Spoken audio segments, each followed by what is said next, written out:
Is something off about Jen Aniston and Jim Curtis, or are people looking too deep into business that isn't theirs, like usual? But let's get into it. So something is seriously off with this Jennifer Aniston and Jim Curtis relationship, and the internet can smell it from a mile away, because the more details that come out about these two, the more this starts feeling less like a Hollywood romance and more like a very expensive wellness retreat that somehow turned into dating. So according to new reports, Jennifer Aniston is now taking a huge next step with Jim Curtis by building a relationship with his teenage son. And apparently this is a major deal for her, because sources are saying she has fully made peace with motherhood not being possible for her anymore, at least not for herself, right? Now, first of all, let me just say Jennifer Aniston has been dragged by tabloids for literally 2 decades over this whole motherhood conversation, and honestly, it's insane. I mean, the woman could eat one burrito and suddenly magazines are screaming miracle baby at age 56. The obsession has been weird for years, but this relationship specifically, something about it feels incredibly curated. Like every update sounds like,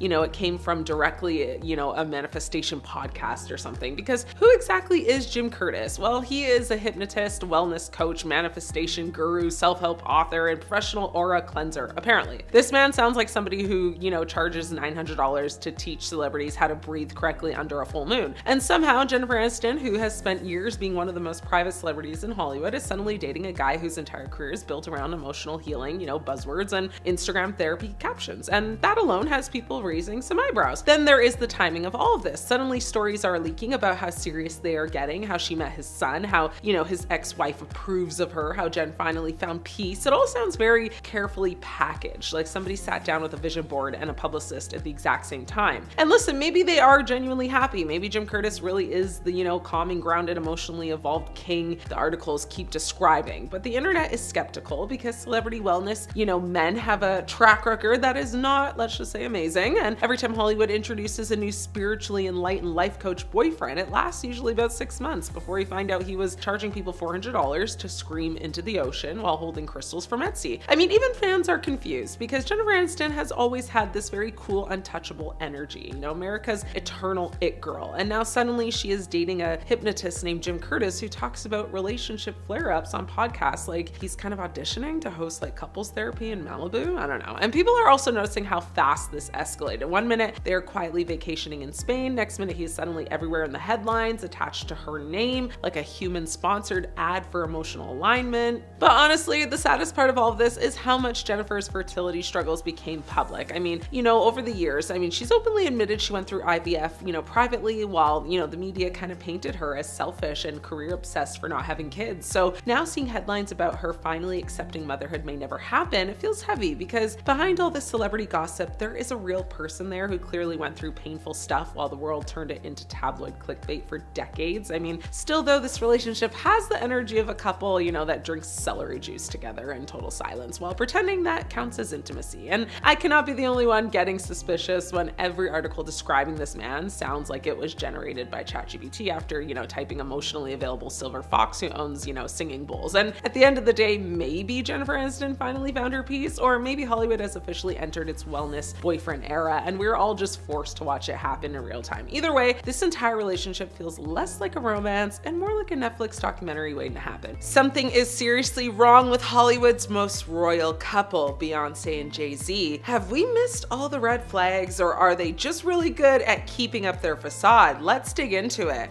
When you look at Beyonce and Jay-Z and it all seems so perfect, golden couple energy, billionaire brand, kids, you'd swear they're living the fairy tale, but if you peek behind the velvet rope, baby, the red flags are waving hard. First up, the age gap. Jay-Z is 12 years older than Beyonce, and they started dating when she was just 19. That kind of gap in your late teens isn't just different phases of life, it invites a power imbalance. Experts point out that older partners can have parental-like influence, and Bey has said, he taught her how to be a woman. That's not romantic, that's mentorship.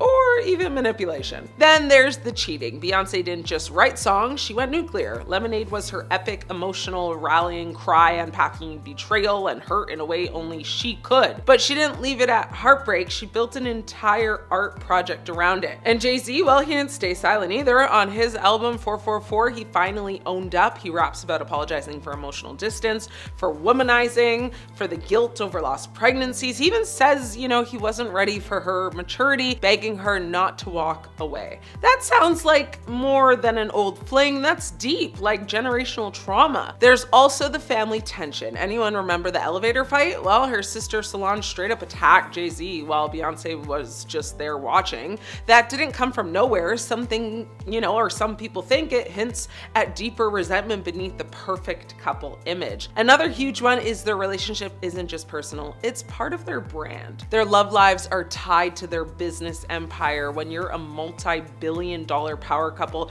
breaking up might break more than your heart. It could crack the whole business. And don't think Beyonce's not paying a price. Between her endless grind and the emotional labor, she's pushed herself to the limit. Meanwhile, Jay's made grand apologies through his music. But has the real change stuck? Or is this just another stellar album cycle? I mean, when you add it all up, the age gap, the infidelity, the emotional baggage, the business stakes, their marriage starts to look less like true love conquers all and more like a high-risk corporate merger. So yeah, their relationship might be legendary, but it's far from flawless. They're not just Beyonce and Jay-Z, they're a billion-dollar brand, and sometimes the stakes of staying together feel way bigger than the stakes of leaving. If this were a movie, I'd call it Empire of Regret. Hollywood has always loved a controversial romance, from actors dating women young enough to be their daughters to relationships that sparked endless debates about power dynamics and maturity. These are some of the Hollywood age gap couples that made fans seriously uncomfortable. Let's get into it. First up, Leonardo DiCaprio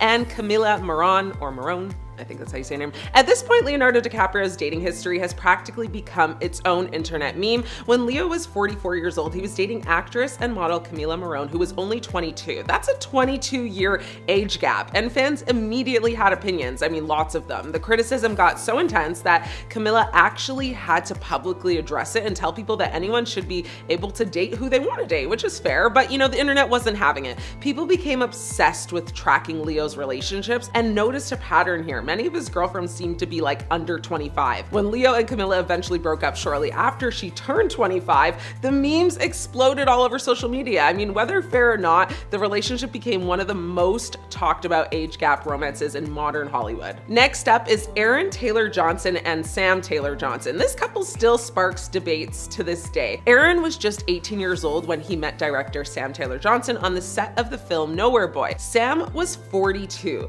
That's a 24-year age gap, and that immediately raised eyebrows. Critics questioned the power dynamic because she was the director and he was the young actor starring in the movie. Now, the couple got engaged quickly and married in 2012 and are still together more than a decade later. Aaron has repeatedly defended the relationship and called the public obsession with their age difference just bizarre. But even after all these years, many fans still debate whether the relationship would have received the same reaction if the genders were reversed. Next up is Dane Cook and Kelsey Taylor. Now, comedian Dane Cook managed to shock the internet without even telling a joke. When people discovered that Dane was dating singer Kelsey Taylor, there was immediate backlash because of their age difference. Dane was in his 40s when the relationship became public, while Kelsey was still a teenager. Yeah, rough. The couple has a 26 to 27 year age gap depending on the year being discussed, and online criticism was, relentless, obviously. Dane has openly joked about the age difference in interviews and stand-up specials, but that hasn't stopped people from questioning their relationship. The controversy followed them all the way to their engagement and eventual marriage. Next up is Dennis Quaid and Laura Savoy. Now, Dennis Quaid found himself back in the headlines when he started dating Laura. The reason? A nearly 40-year age gap. Quaid was in his mid-60s while Laura was a PhD student in her 20s when they met. The internet immediately had opinions, and many people questioned how two people from completely different generations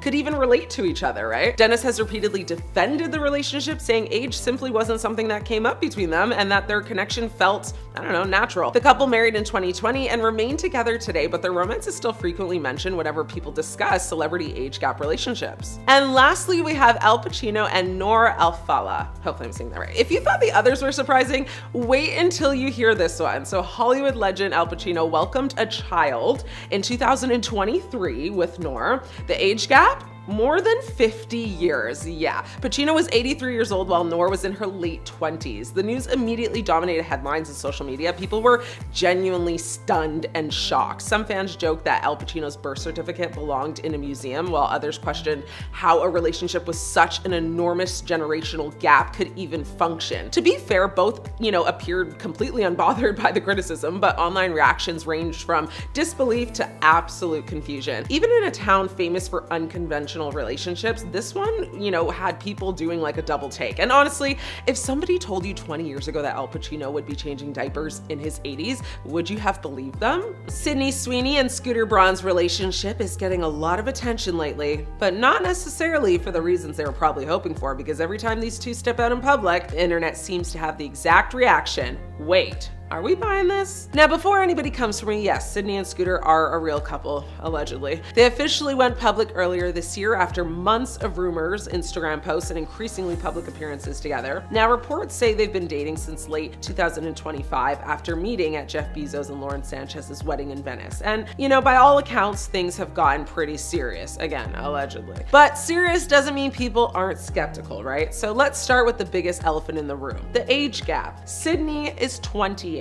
Scooter Braun is 44. That's a 16-year age difference. And while plenty of celebrity couples have larger gaps, we know this, fans haven't exactly embraced this pairing. I mean, a lot of people still associate Sydney with her young Hollywood image, while Scooter is known as the music industry executive behind artists like Justin Bieber and Ariana Grande, and of course, the infamous New York Knicks fan, Taylor Swift. And that controversy brings us to the PR problem.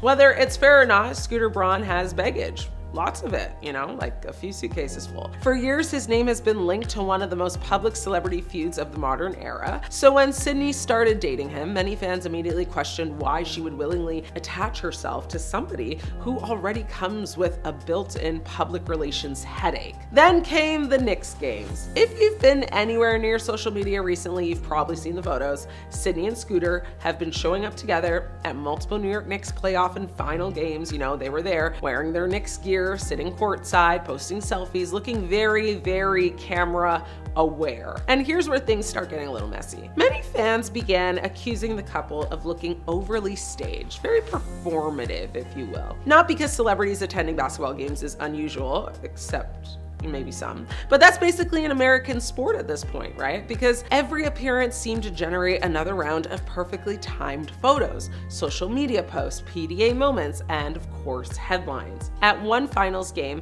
photos of Scooter kissing Sydney on the cheek quickly spread across entertainment media. Another appearance generated headlines after the pair coordinated matching Knicks outfits. Cute, I guess. And online, people immediately started debating whether these were authentic couple moments or carefully managed image building opportunities. But then things got even more awkward thanks to one unexpected person: Taylor Swift. At Game 4 of the NBA Finals, fans realized Scooter Braun and Sydney Sweeney were sitting only a few rows behind Taylor Swift, and the internet absolutely lost its mind. Within minutes, social media was flooded with memes, jokes, and reactions pointing out the irony of Scooter sitting behind the woman whose Masters controversy helped define his public reputation, and not his good one, the bad one. To be fair, reports later claimed the seating arrangement was completely coincidental, but don't you buy your seats like us regular folk? I don't know. Whatever. Scooter said Sydney had actually surprised him with family tickets, and the location had nothing to do with Taylor. Let's remember, Sydney's got good genes, right? But once the internet creates a narrative, good luck stopping it, am I right? Because suddenly Sydney found herself getting dragged into a conversation that wasn't even about her. And that's been one of the biggest reoccurring themes of this relationship. Every time the couple makes headlines, the focus often shifts away from Sydney's career and right back to Scooter's reputation.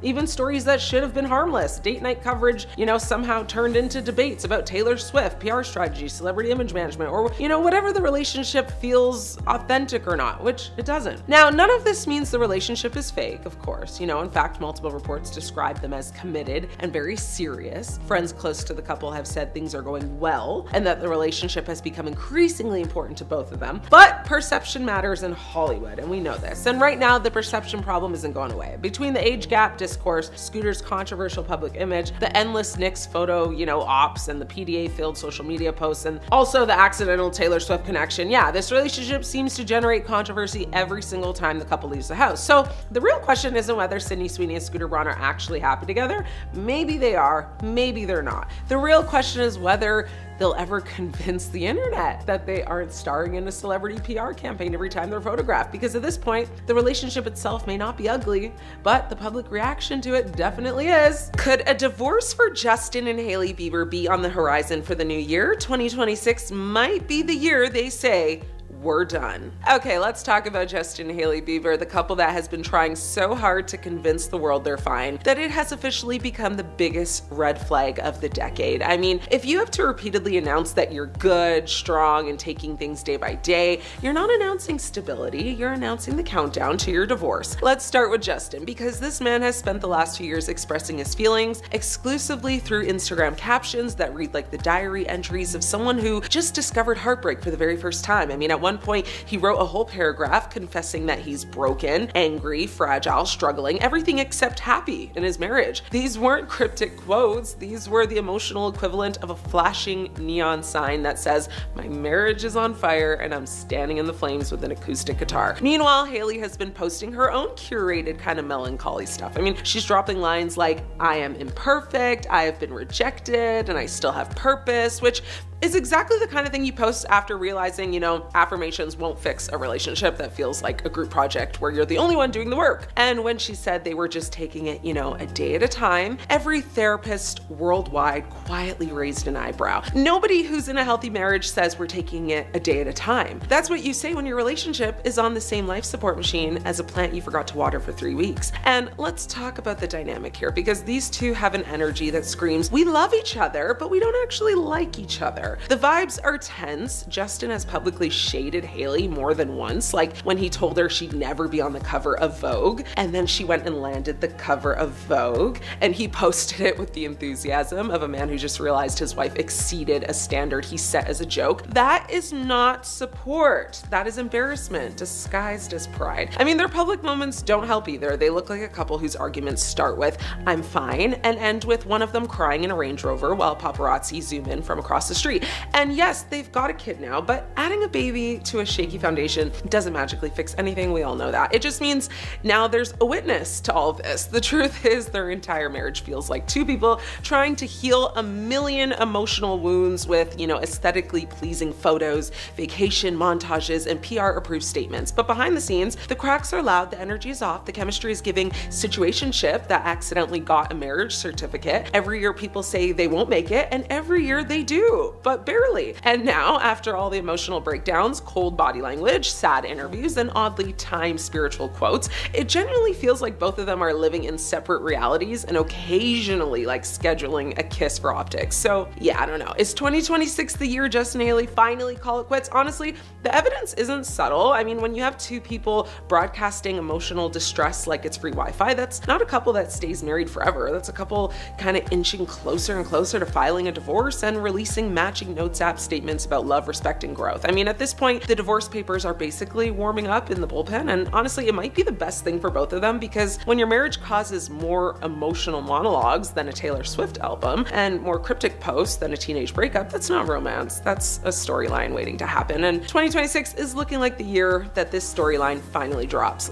Ashton Kutcher and Mila Kunis's marriage is in serious trouble, and insiders are now saying things are worse than fans thought. Fans used to gush about them as the cute Hollywood couple. Now they're whispering that Ashton has checked out emotionally, while Mila feels isolated, frustrated, and alone in the relationship. And it's not just rumors. Friends are raising red flags. Let's get this straight. Ashton Kutcher isn't ignoring his marriage because he's jet-setting for romantic getaways. No, according to insiders, he's so absorbed in the tech world and his latest business obsessions that he's barely present at home. Sources say Ashton's focus has shifted entirely to networking with tech bros, investing, and building his second career, leaving Mila to deal with life, kids, and Hollywood on her own. Friends are reportedly worried that Ashton's priorities are so out of balance that Mila is left feeling very isolated. A pretty brutal description for someone who's supposed to be your partner for life. And here's where it gets even messier. Sources who've known them for years say things have changed dramatically in recent months. According to insiders, Mila and Ashton no longer share the same energy, goals, or even the same circle of friends. And that's exactly how marriages crack and collapse behind closed doors. One friend reportedly warned Ashton that he's lost interest in building a life with Mila like he used to, because all of his energy is tied up with tech events, fundraisers, and business lunches with new associates. Now, let's talk about isolation. Not as some cute quote on a coffee mug, but the real buzzword insiders are using. According to reports, Mila doesn't want to give up her Hollywood life or her career, and she doesn't want to be left alone raising their kids while Ashton chases deals and board memberships across Silicon Valley. That's not tension, that's a relationship growing apart. When one partner feels sidelined and the other is emotionally unavailable, flames go out fast, and the pressure is only getting worse. Fans haven't forgotten past controversies, like the backlash over their apology letters supporting convicted that 70s show co-star Danny Masterson, which still haunts their public image online. Even when they try to appear united on red carpets, some fans are now shouting that they're not forgiven and their public smiles look more like PR damage control than real happiness. That's the kind of heat that gets under a couple's skin when the cameras stop rolling. Ed out together, coordinated denim looks, Rome strolls, even family vacations. But insiders say those moments are more about saving face than saving a marriage. It's the old Hollywood playbook. Look happy in paparazzi pics, ignore the cracks nobody sees off camera. But when people who actually know you are saying things like, he needs to step up, you know it's past denial. So what's really going on with Ashton Kutcher and Mila Kunis? Are they heading for divorce or just in the worst rough patch of their marriage? Here's the brutal takeaway. When one spouse checks out emotionally and invests their time elsewhere, it's not just trouble, it's a slow unraveling. Let me know what you think in the comments. Is this marriage on the rocks, or are they just weathering a storm Hollywood style? Something is seriously wrong with Benny Blanco, and yes, the clips are terrifyingly uncomfortable. Since marrying Selena Gomez, the internet is panicking, and nobody wanted to say this until now. Look, they should be Hollywood's power couple. She's a global icon, he's a hitmaker. But something weird is happening behind the glamour. Ever since that Santa Barbara wedding, the internet isn't just talking, it's obsessing. Fans started noticing strange behavior and hilarious but cringe habits from Benny, like that Golden Globes chewing gum moment people couldn't unsee. Fans called it nasty, open mouth chewing, and straight up distracting on camera. People were like, tell him to stop on Twitter and on Threads. And it didn't stop at gum chewing. Every camera cut had people talking. One comment said it made them want to punch a hole in the wall. That's not love, that's Monday morning tantrum energy. Now fans online have actually started roasting the whole relationship. Some saying Benny just looks uninterested, like he's not even in it unless the cameras are on him. Some Reddit threads brutally claim that Selena chased him and that he never really gave love back. Now that's a hard narrative. Then there's the other side of this story. Selena herself recently opened up about how she cried and feared the worst right after their wedding. She said that even amid the happiest moment of her life, her brain went straight to, what if this all goes wrong tomorrow, and sobbed. Now that's raw vulnerability, not a PR spin. Fans took that though and ran with it. Some supportive, some saying it's signs of insecurity, others saying it's just pressure from fame. Either way though, people are talking. And fan reactions, well, it's mixed chaos. Some fans are straight up shading the couple's Golden Globes appearance, saying they didn't even look like a couple. Commenters insist that they looked like a mess and claimed that there was zero chemistry. Oof. Others insisted that Selena's the one putting in all the emotional work and Benny's just there for the front row perks. Yikes. Now, you have to see social posts, memes about Benny's habits, clips gone viral, people mocking everything from gum to awkward expressions, and it's like watching a reality show without the producers. Commentary's wild, from supportive to savage, and that split makes everyone talk even more. Now, just at the 2026 Golden Globes, they were supposed to be the picture-perfect newlyweds, Selena glowing in Chanel and Benny beside her. They even hit a diner afterwards, like total relatable couple goals, but even amid the glam and the PDA, the online narrative was already writing itself. Is this just pressure, a weird habit, or a sign that their marriage isn't what it looks like? That's the tea everyone's sipping.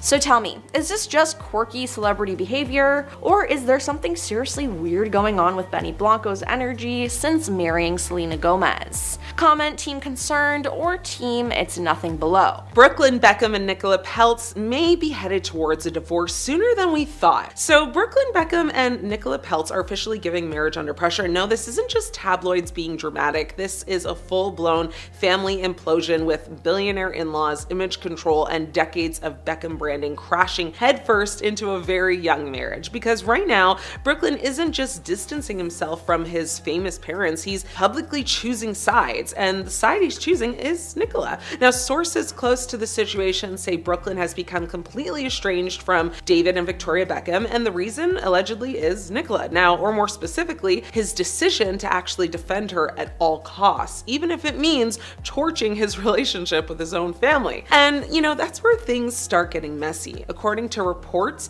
the tension that's actually between Nicola and Victoria didn't magically just kind of appear out of nowhere. It's actually been simmering since the wedding, the infamous wedding, the one that was supposed to be a fairy tale and instead turned into a Cold War with floral arrangements. Yeah. The dress drama alone was enough to fuel headlines for, years to come. Now, Nicola didn't wear a Victoria Beckham gown despite early plans, and that reportedly struck a nerve, and from there, everything escalated. I mean, passive comments, hurt feelings, power struggles, and control issues disguised as, misunderstandings. But here's where it gets interesting. Brooklyn is no longer playing neutral. Behind the scenes, insiders say Brooklyn feels his parents have repeatedly crossed boundaries in his marriage, that they've inserted themselves, questioned decisions, and treated Nicola less like his wife and more like a problem that needed to be managed. And Brooklyn, he's had enough. He's reportedly told friends that his loyalty is with his wife, full stop, period. He also said that Nicola makes him feel supported, understood, and protected, things he allegedly hasn't felt with his own family for a very long time, which is a big statement when your parents are literally David and Victoria Beckham. And this is where people start whispering the word divorce, because when a marriage becomes the center of a family fractured this deep, the pressure is unreal. On one side, you've got a woman who comes from extreme wealth, who doesn't need the Beckham name, who doesn't rely on their brand, and who isn't interested in playing polite when she feels disrespected. And on the other side, you've got a family whose entire legacy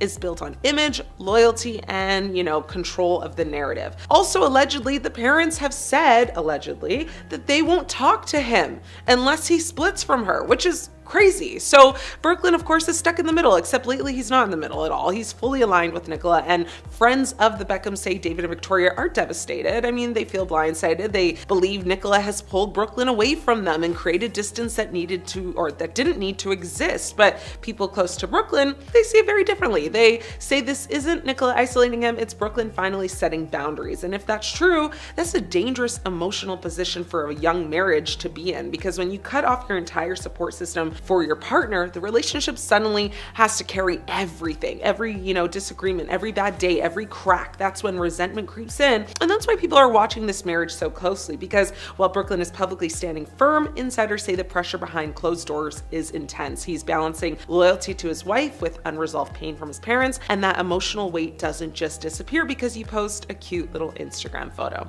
Nicola, meanwhile, is said to feel constantly blamed, like no matter what happens, she's the villain or the woman who took their son away. But the question is whether this marriage can survive being the battleground for one of the most famous families in the world, because love is one thing, but love under this much pressure, that's where cracks start to show. And if this keeps escalating, don't be surprised if headed towards divorce stops sounding like less speculation and starts sounding like a headline that finally comes true. Justin Timberlake and Jessica Biel aren't exactly living in marital bliss, and I've got some tea on that. Let's get straight into it. Justin Timberlake, ex-boy band heartthrob, solo pop legend, actor, king of sexy back, and Jessica Biel, A-list Hollywood actress, mom, producer, have been married since 2012. But peel back the red carpet gloss and what looks like a fairy tale in tabloids might actually be a struggle. Now, this isn't your typical they had a fight at brunch celebrity drama. No, insiders have told outlets that Jessica Biel has been frustrated with Justin's alleged lack of effort to actually, help with their marriage, especially at a time when his schedule should have given him space to focus on family. And yeah, it doesn't stop there. Sources have even described the couple's marriage as having little to no intimacy, a dry, passionless dynamic that would be tough for any relationship, let alone, one always in the public eye. To understand why this is such a topic, we have to rewind a little bit. Justin Timberlake doesn't exactly have a spotless reputation when it comes to relationships. Even before Jessica, his history was, punctuated with rumors and controversies from the infamous Crimea River era, and all the speculation about Britney Spears, to flirtation scandals and very public celebrity moments that kept his name in gossip columns. Now, that particular pattern didn't magically disappear once he married Biel. I mean, in 2019, Justin was photographed hand in hand with his Palmer co-star in New Orleans, cozy enough for a public apology. He ended up deleting the post, claiming it was a lapse in judgment and blaming, alcohol while insisting nothing happened physically. Okay. That's the kind of message the public remembers, and one that sparks serious public gossip about,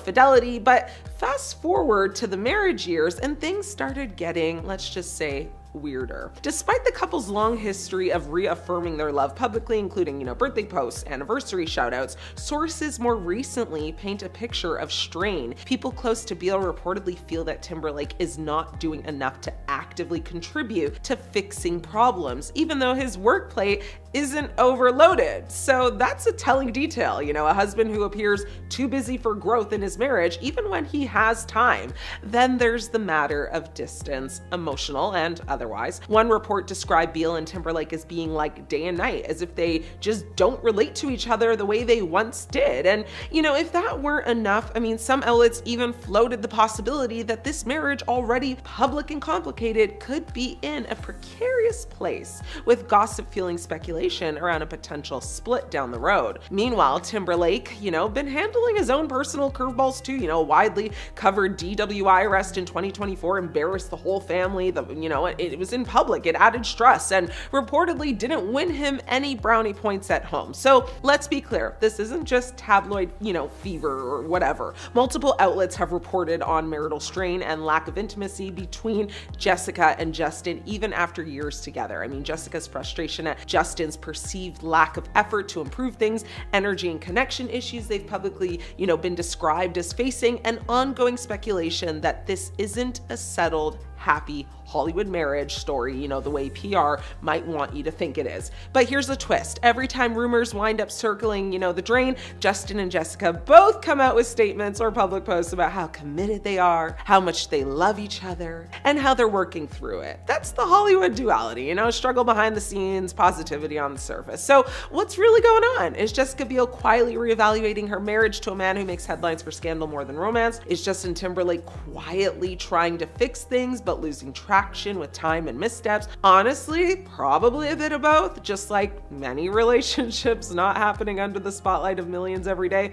At the end of the day, a marriage can never just be about the glamorous photos. And in this case, the report suggests the gloss might be hiding a lot more conflict, frustration, and emotional distance than fans ever expected. Is Kristen Bell trapped in a toxic marriage? Let's dig into it. Lock in with me. The internet just collectively short-circuited after she casually said something that absolutely detonated her carefully curated Hollywood healthy marriage image. Now, Kristen Bell, America's quirky, relatable sweetheart, openly admitted that she doesn't really care if her husband, Dax Shepard, cheats on her. And no, she didn't whisper it in like a therapy session. She said it out loud in an interview like it was a normal Tuesday thought. And the moment that sentence left her mouth, well, people stopped hearing nuance and started hearing sirens. Her logic was basically this: humans are attracted to other humans. Marriage doesn't magically turn your eyes off, and pretending otherwise is kind of delusional. She framed it as honesty, emotional maturity, and realism. The internet framed it as blink twice if you're trapped. Because let's be real for a second, when a woman says she wouldn't care if her husband cheated on her, people don't hear confidence, they hear resignation, they hear coping, they hear someone who's talked themselves into accepting less than they deserve, especially when that husband is Dax Shepard, a man who has openly talked about his past cheating, substance dependency issues, and just emotional chaos for literal years on his podcast. So timing did her absolutely no favors either, because this comment resurfaced right after Kristen posted that deeply uncomfortable anniversary message where she joked that Dax once said he would never unalive her, even though he had every incentive to. And yes, she probably meant it as dark humor, but the internet read it and collectively went, girl, are you okay, honestly? People were not laughing, they were concerned. And when you combine that post with her cheating comments, suddenly it stopped sounding like edgy humor and started sounding like someone normalizing dysfunction because it's easier than unpacking it. And that's where the toxic marriage conversation really kicked off. Even recently on a podcast, Dax admitted that he enjoys flirting with other people, and his close friend Monica Padman, who was the host of the podcast, told him, maybe you lost that right when you got married. He responded, well, in typical Dax Shepard way, saying he basically just likes to flirt.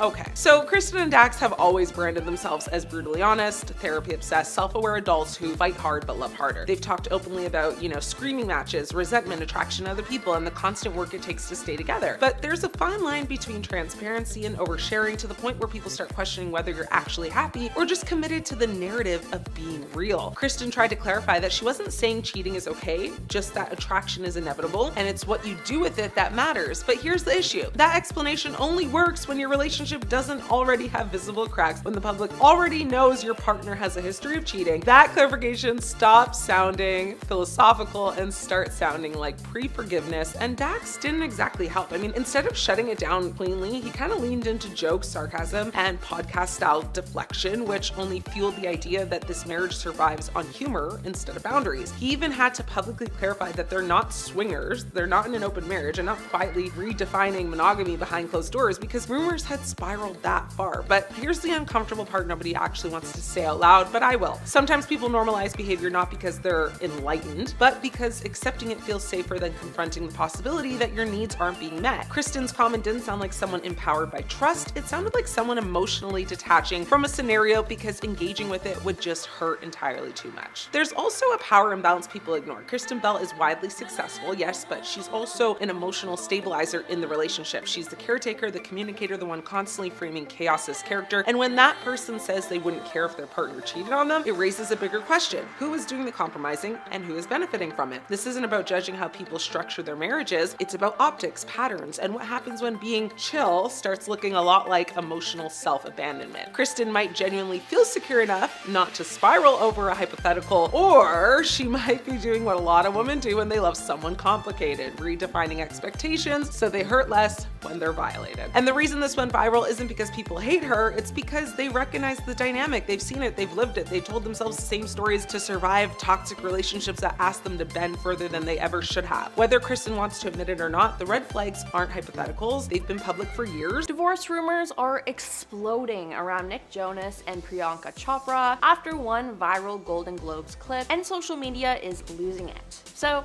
let's dig in. Here's what kicked off. At the 2026 Golden Globes, Nick Jonas was caught stepping outside mid-show alone. In a viral video, the internet instantly flipped over. Fans started screaming, something's wrong, and of course, divorce rumors hit at warp speed. But wait, before the rumor mill goes full meltdown, Nick actually explained why he walked out. He said the awards show noise triggered his social anxiety, hitting him like a gut punch, and fans actually rallied behind him for speaking openly about it. Now, of course, some corners of the internet did not wait for facts. Clips of Nick alone sparked comments like "divorce coming soon," and strangers online began breaking down their body language like amateur therapists. One user even tweeted that their chemistry looked non-existent, saying Nick looked annoyed while Priyanka looked confused. That's the fuel that ignites the headline fire. And let's rewind, as this isn't the first time people have read too much into this couple. At the 2025 Met Gala, body language experts and social media detectives claimed that their red carpet energy was tense, awkward, and less romantic than usual. Experts said they looked strained, less tactile, and not as playful as we're used to. And fans immediately spun that into trouble in paradise. And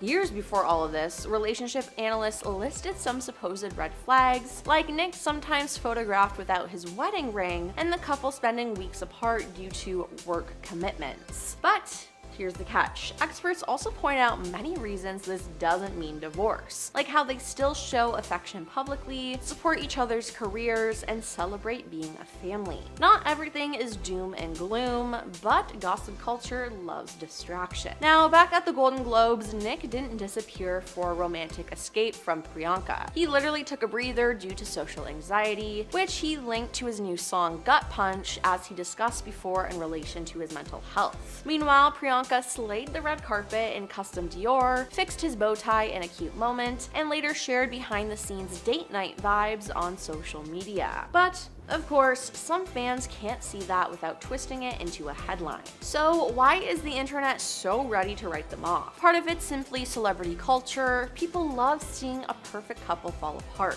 Plus, long work schedules, different cultural backgrounds, and past bouts of awkward body language keep fueling speculation online, despite no confirmed breakup. Comment threads are wild, with fans dissecting every photo, video, and split-second moment, a reminder that fans can create drama faster than Hollywood publicists can stomp it out. But let's look at the actual moments from them. Nick and Priyanka walking the carpet together, Priyanka adjusting his tie playfully, romantic getaway clips on Instagram where they're clearly affectionate. That doesn't scream divorce imminent, it screams Hollywood couple under a microscope. First off, we have Shawn and Camila. While they have been friends for years, it wasn't until July 2019 when Shawn Mendes and Camila Cabello announced they were dating. The couple had already collaborated on several hit songs together, including their smash hit Señorita, and it seems as if working on music so frequently is what eventually led them to form a relationship. But since going public with their romance, fans haven't been convinced that their pairing is genuine, with many speculating whether the whole thing was just one big PR stunt to further promote their solo careers. Given that they've had a lot of success with their collaborations, pairing up and telling the world that a relationship came out of their frequent studio sessions isn't that hard to believe, but fans have a lot of reasons to believe this romance is nothing but smoke and mirrors. Once their second single, Señorita, was released in June 2019, both singers appeared very affectionate towards each other, both on stage and behind the scenes. The following weeks, Camila and Shawn were seen everywhere, sharing plenty of date nights as their song continued to climb the charts, eventually reaching the top spot on the Billboard Hot 100 and selling well over 4 million units in the US alone. By July, the pair went public with their romance, but it wasn't long before people started speculating whether their supposed love for one another was a PR stunt. Fans on social media were quick to voice their opinions about the news of Camila and Shawn dating, with one person saying, quote, "Which was the worst attempt at a fake relationship PR stunt to promote a collaboration? Zed dating Selena Gomez or Shawn dating Camila?" Another writing, "Are you guys done promoting Señorita yet?" Next up, we have Lindsay Lohan and Samantha Ronson, an English DJ. Perhaps Samantha wanted a little taste of fame when she got into a tumultuous relationship with Lindsay Lohan. Lindsay and Samantha made headlines during their relationship, which went down in absolute flames in 2009. Videos of their dramatic fight even hit the internet, including one where they tearfully fought outside of Samantha's home. Then, in a tweet, Lindsay accused Samantha of cheating on her. Quote, "Being cheated on does wonders to you. I'm doing this publicly because you and your friends call People magazine. So, you win. You broke my heart. Now go away. I loved you," she tweeted, adding, "Please leave me alone and stop staying in the room below me. You've woken me and my mother up. Go to bed. Keep cheating. You win." Next up, we have Jessie James and Sandra Bullock. Sandra Bullock was already one of the world's highest paid actresses before they started dating. In 2013, she got paid $70 million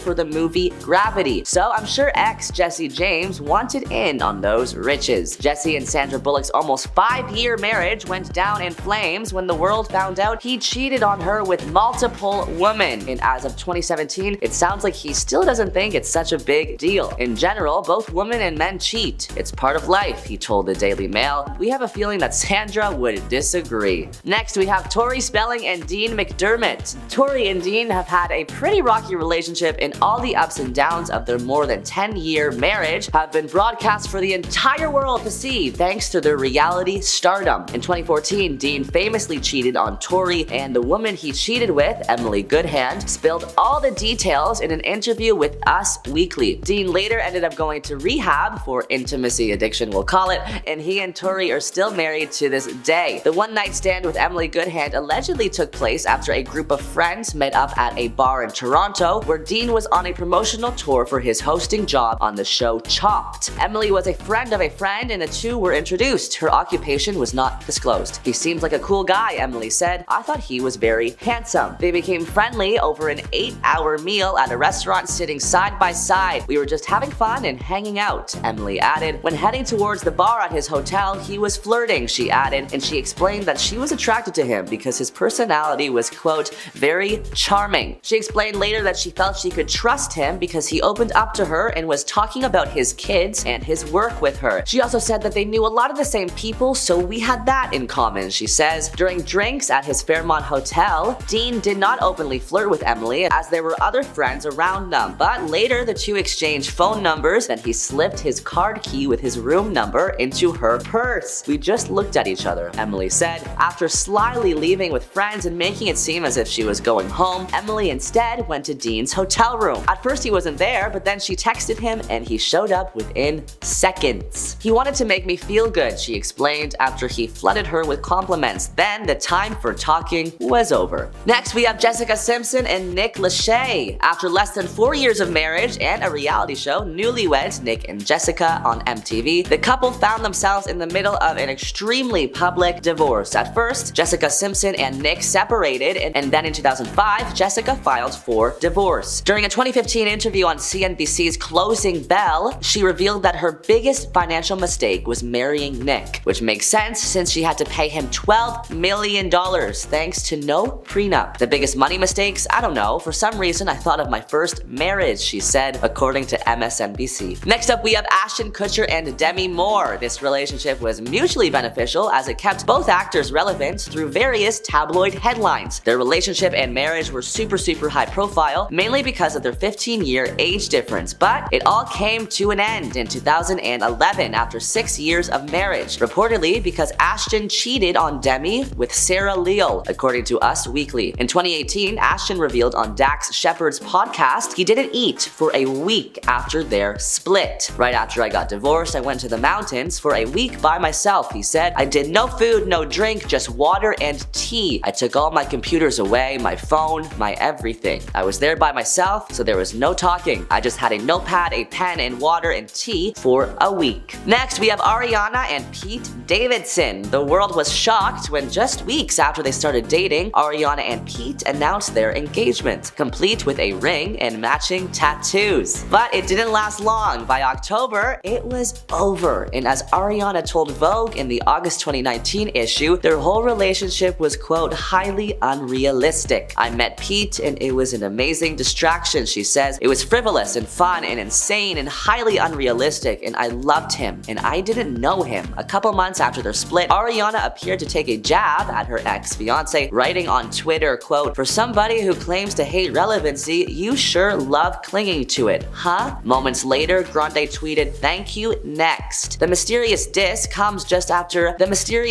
came just a few hours after Saturday Night Live released a promo video for that weekend's episode in which Pete Davidson jokingly proposed to singer Maggie Rogers. Hey Maggie, I'm Pete. You want to get married? Davidson says in the clip as Jonah Hill cringes while standing in between them. Next, we have Angelina Jolie and Billy Bob Thornton. When Billy Bob and Angelina first got together in 2000, they were known for their quick, passionate love and the fact that they wore vials of each other's blood around their necks. Not weird at all. But they only stayed married for 3 years, and in 2018, he told HFPA in Conversation podcast that they would have stayed together if what they wanted out of life wasn't so vastly different. We just had different lifestyles, he says. Hers is a global lifestyle and mine is an agoraphobic lifestyle. So that's the only reason we're probably not still together, maybe. There was a different path in life that we wanted to take. Now let's discuss Tom Cruise and Nicole Kidman. Nicole and Tom were married for 11 years, and when they divorced in 2001, Tom got custody of both of their children. In 2019, reports from the Daily Mail surfaced claiming that Tom Tom was banning Nicole from their 24-year-old son Connor's wedding. Rumor has it that Tom's faith in Scientology is what made them split up, but Nicole told Who magazine she has no regrets. There were times following the divorce when I thought, wow, this is the loneliest existence. But with Tom, it was a fantastic decade, she told the magazine. I wish all the people that have been involved in my life well, because it's very important to me to be in a place of forgiveness and love. Lastly, we have Miley Cyrus and Luke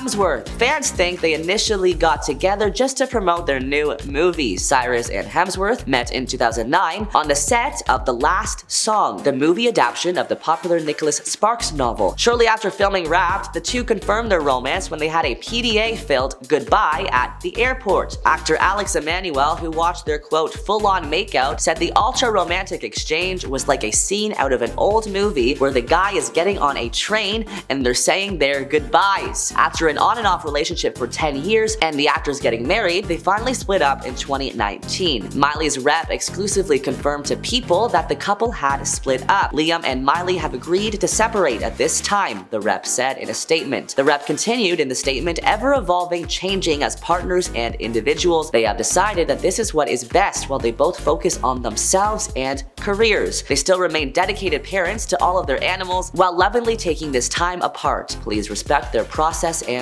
their privacy. 3 days later, Hemsworth addressed the separation in an Instagram post, writing, just a quick note to say that Miley and I have recently separated and I wish her nothing but health and happiness going forward. Number 10. Leo DiCaprio. Leo has had several younger partners over the years. He's never dated anyone older than him or even close to his age. Earlier this year, a Twitter user actually took the time to create a chart showcasing the age gap slowly growing between himself and his newest partners.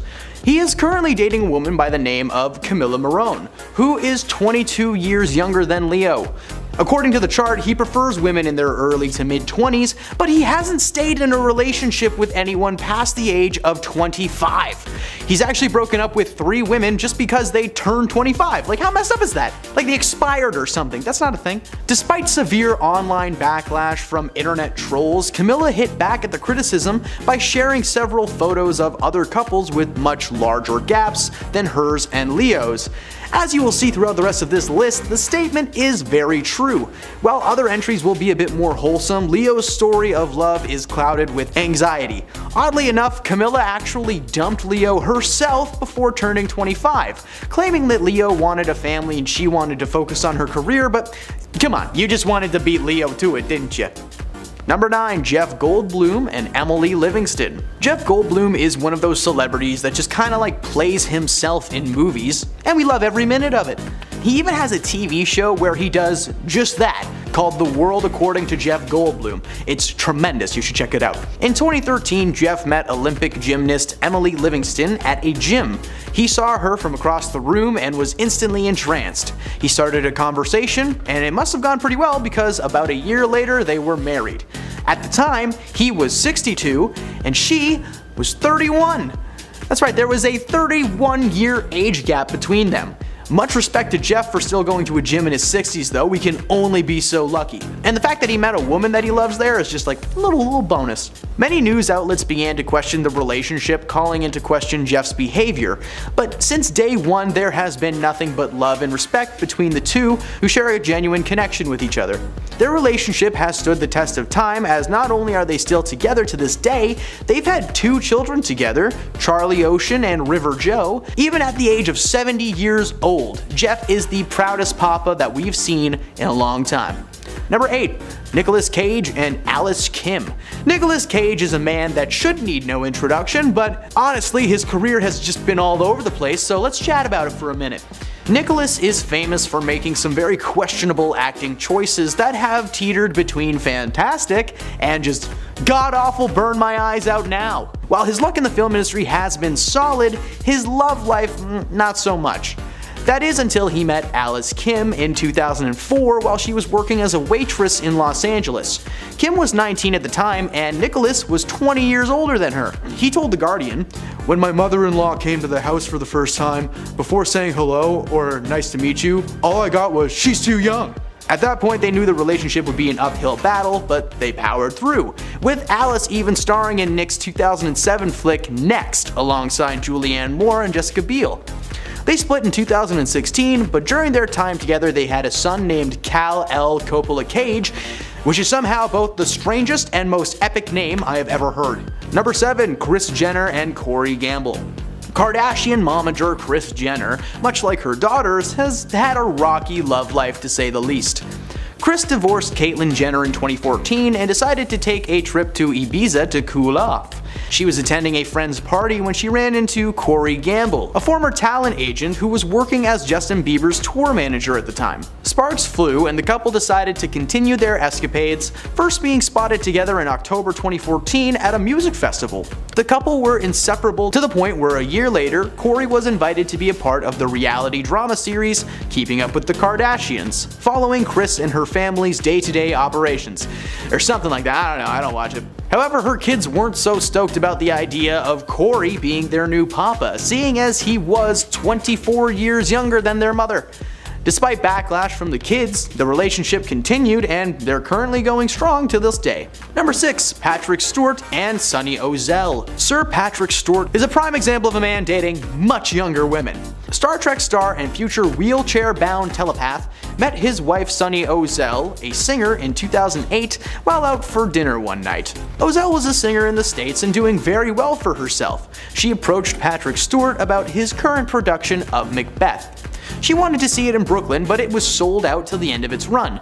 Well, Patrick then told her that they would be moving the show to Broadway soon and gave her his number so that he could set her up with some seats.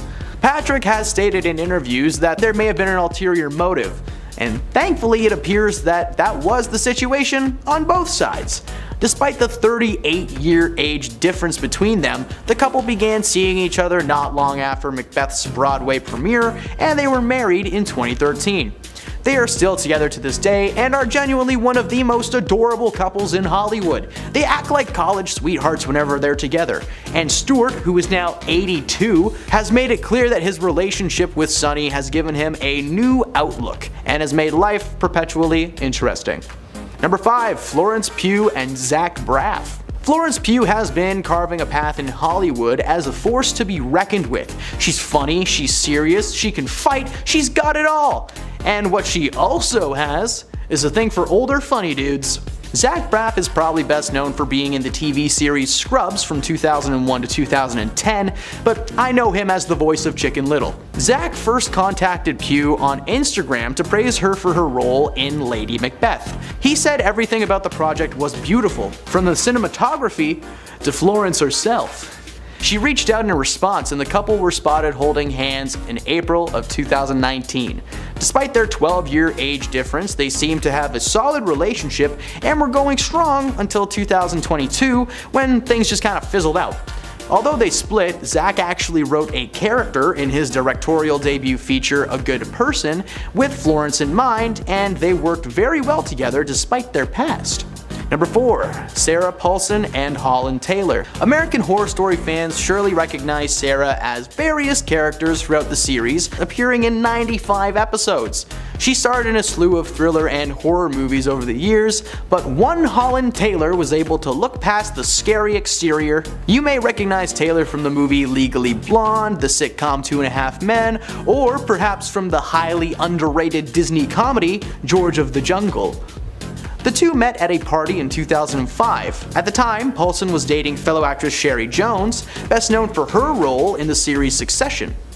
Despite there being a 32-year age difference between Sarah and Holland, Paulson claims that she was instantly taken back by Taylor's beauty, quoted as saying she was probably the most beautifully exquisite woman she had ever seen.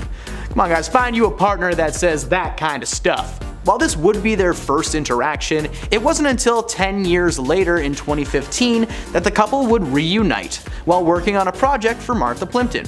They slid into each other's DMs and eventually into the sheets. They've been together since their reconnection in 2015 and are going strong despite some backlash on their age difference. Number 3. Mary-Kate Olsen. Kate may have grown up on the small screen with her twin sister Ashley, but nowadays she spends her time with a new life partner. His name is Olivier Sarkozy, the former French president's half-brother. Yeah, that guy definitely sounds like a catfish.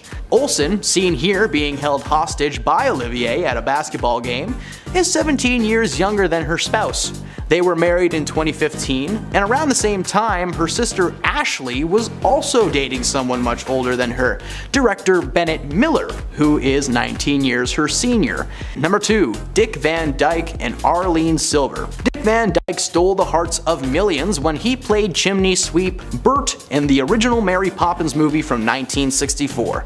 Fun fact, in 1964, his current wife wasn't even alive yet. He starred in several classic flicks over the years, well into his 70s, even starring alongside Ben Stiller in Night at the Museum in 2006. Van, because I'm not allowed to call him by his first or last name for pretty obvious reasons, met wife and makeup artist Arlene Silver at the Screen Actors Guild Award in 2006. Despite their 46-year age difference, it seemed that their connection was too strong to care. They were married in 2012 and are still going strong to this day, making them one of the few Hollywood couples to make it in Hollywood. Hey, that's something they should be very proud of. And at number 1, Sam and Aaron Taylor Johnson. Many viewers will recognize Aaron's face. He's been a leading man in several movies over the years, and a very strong supporting actor as showcased in his recent role as Tangerine in Bullet Train, alongside Brad Pitt and Brian Tyree Henry. In 2009, when he was just 19, Aaron played legendary musician John Lennon in a biopic called Nowhere Boy. The film told the story of a young John Lennon pre-Beatles fame during his adolescence, with a focus on his relationship between his family and his journey to becoming a Beatle. The film was directed by a woman named Samantha Taylor Wood, who was 42 at the time. Samantha is a producer and director, best known for her 2015 romantic thriller, 50 Shades of Grey. It would appear that Aaron's performance as John, particularly the steamy sections, caught her attention in quite a few ways, and the pair began seeing each other on the down low. 2 years later, they were married and now share each other's last names, Taylor Johnson, and currently live with their 4 kids in Los Angeles. A happy ending to a happy list. Number 10.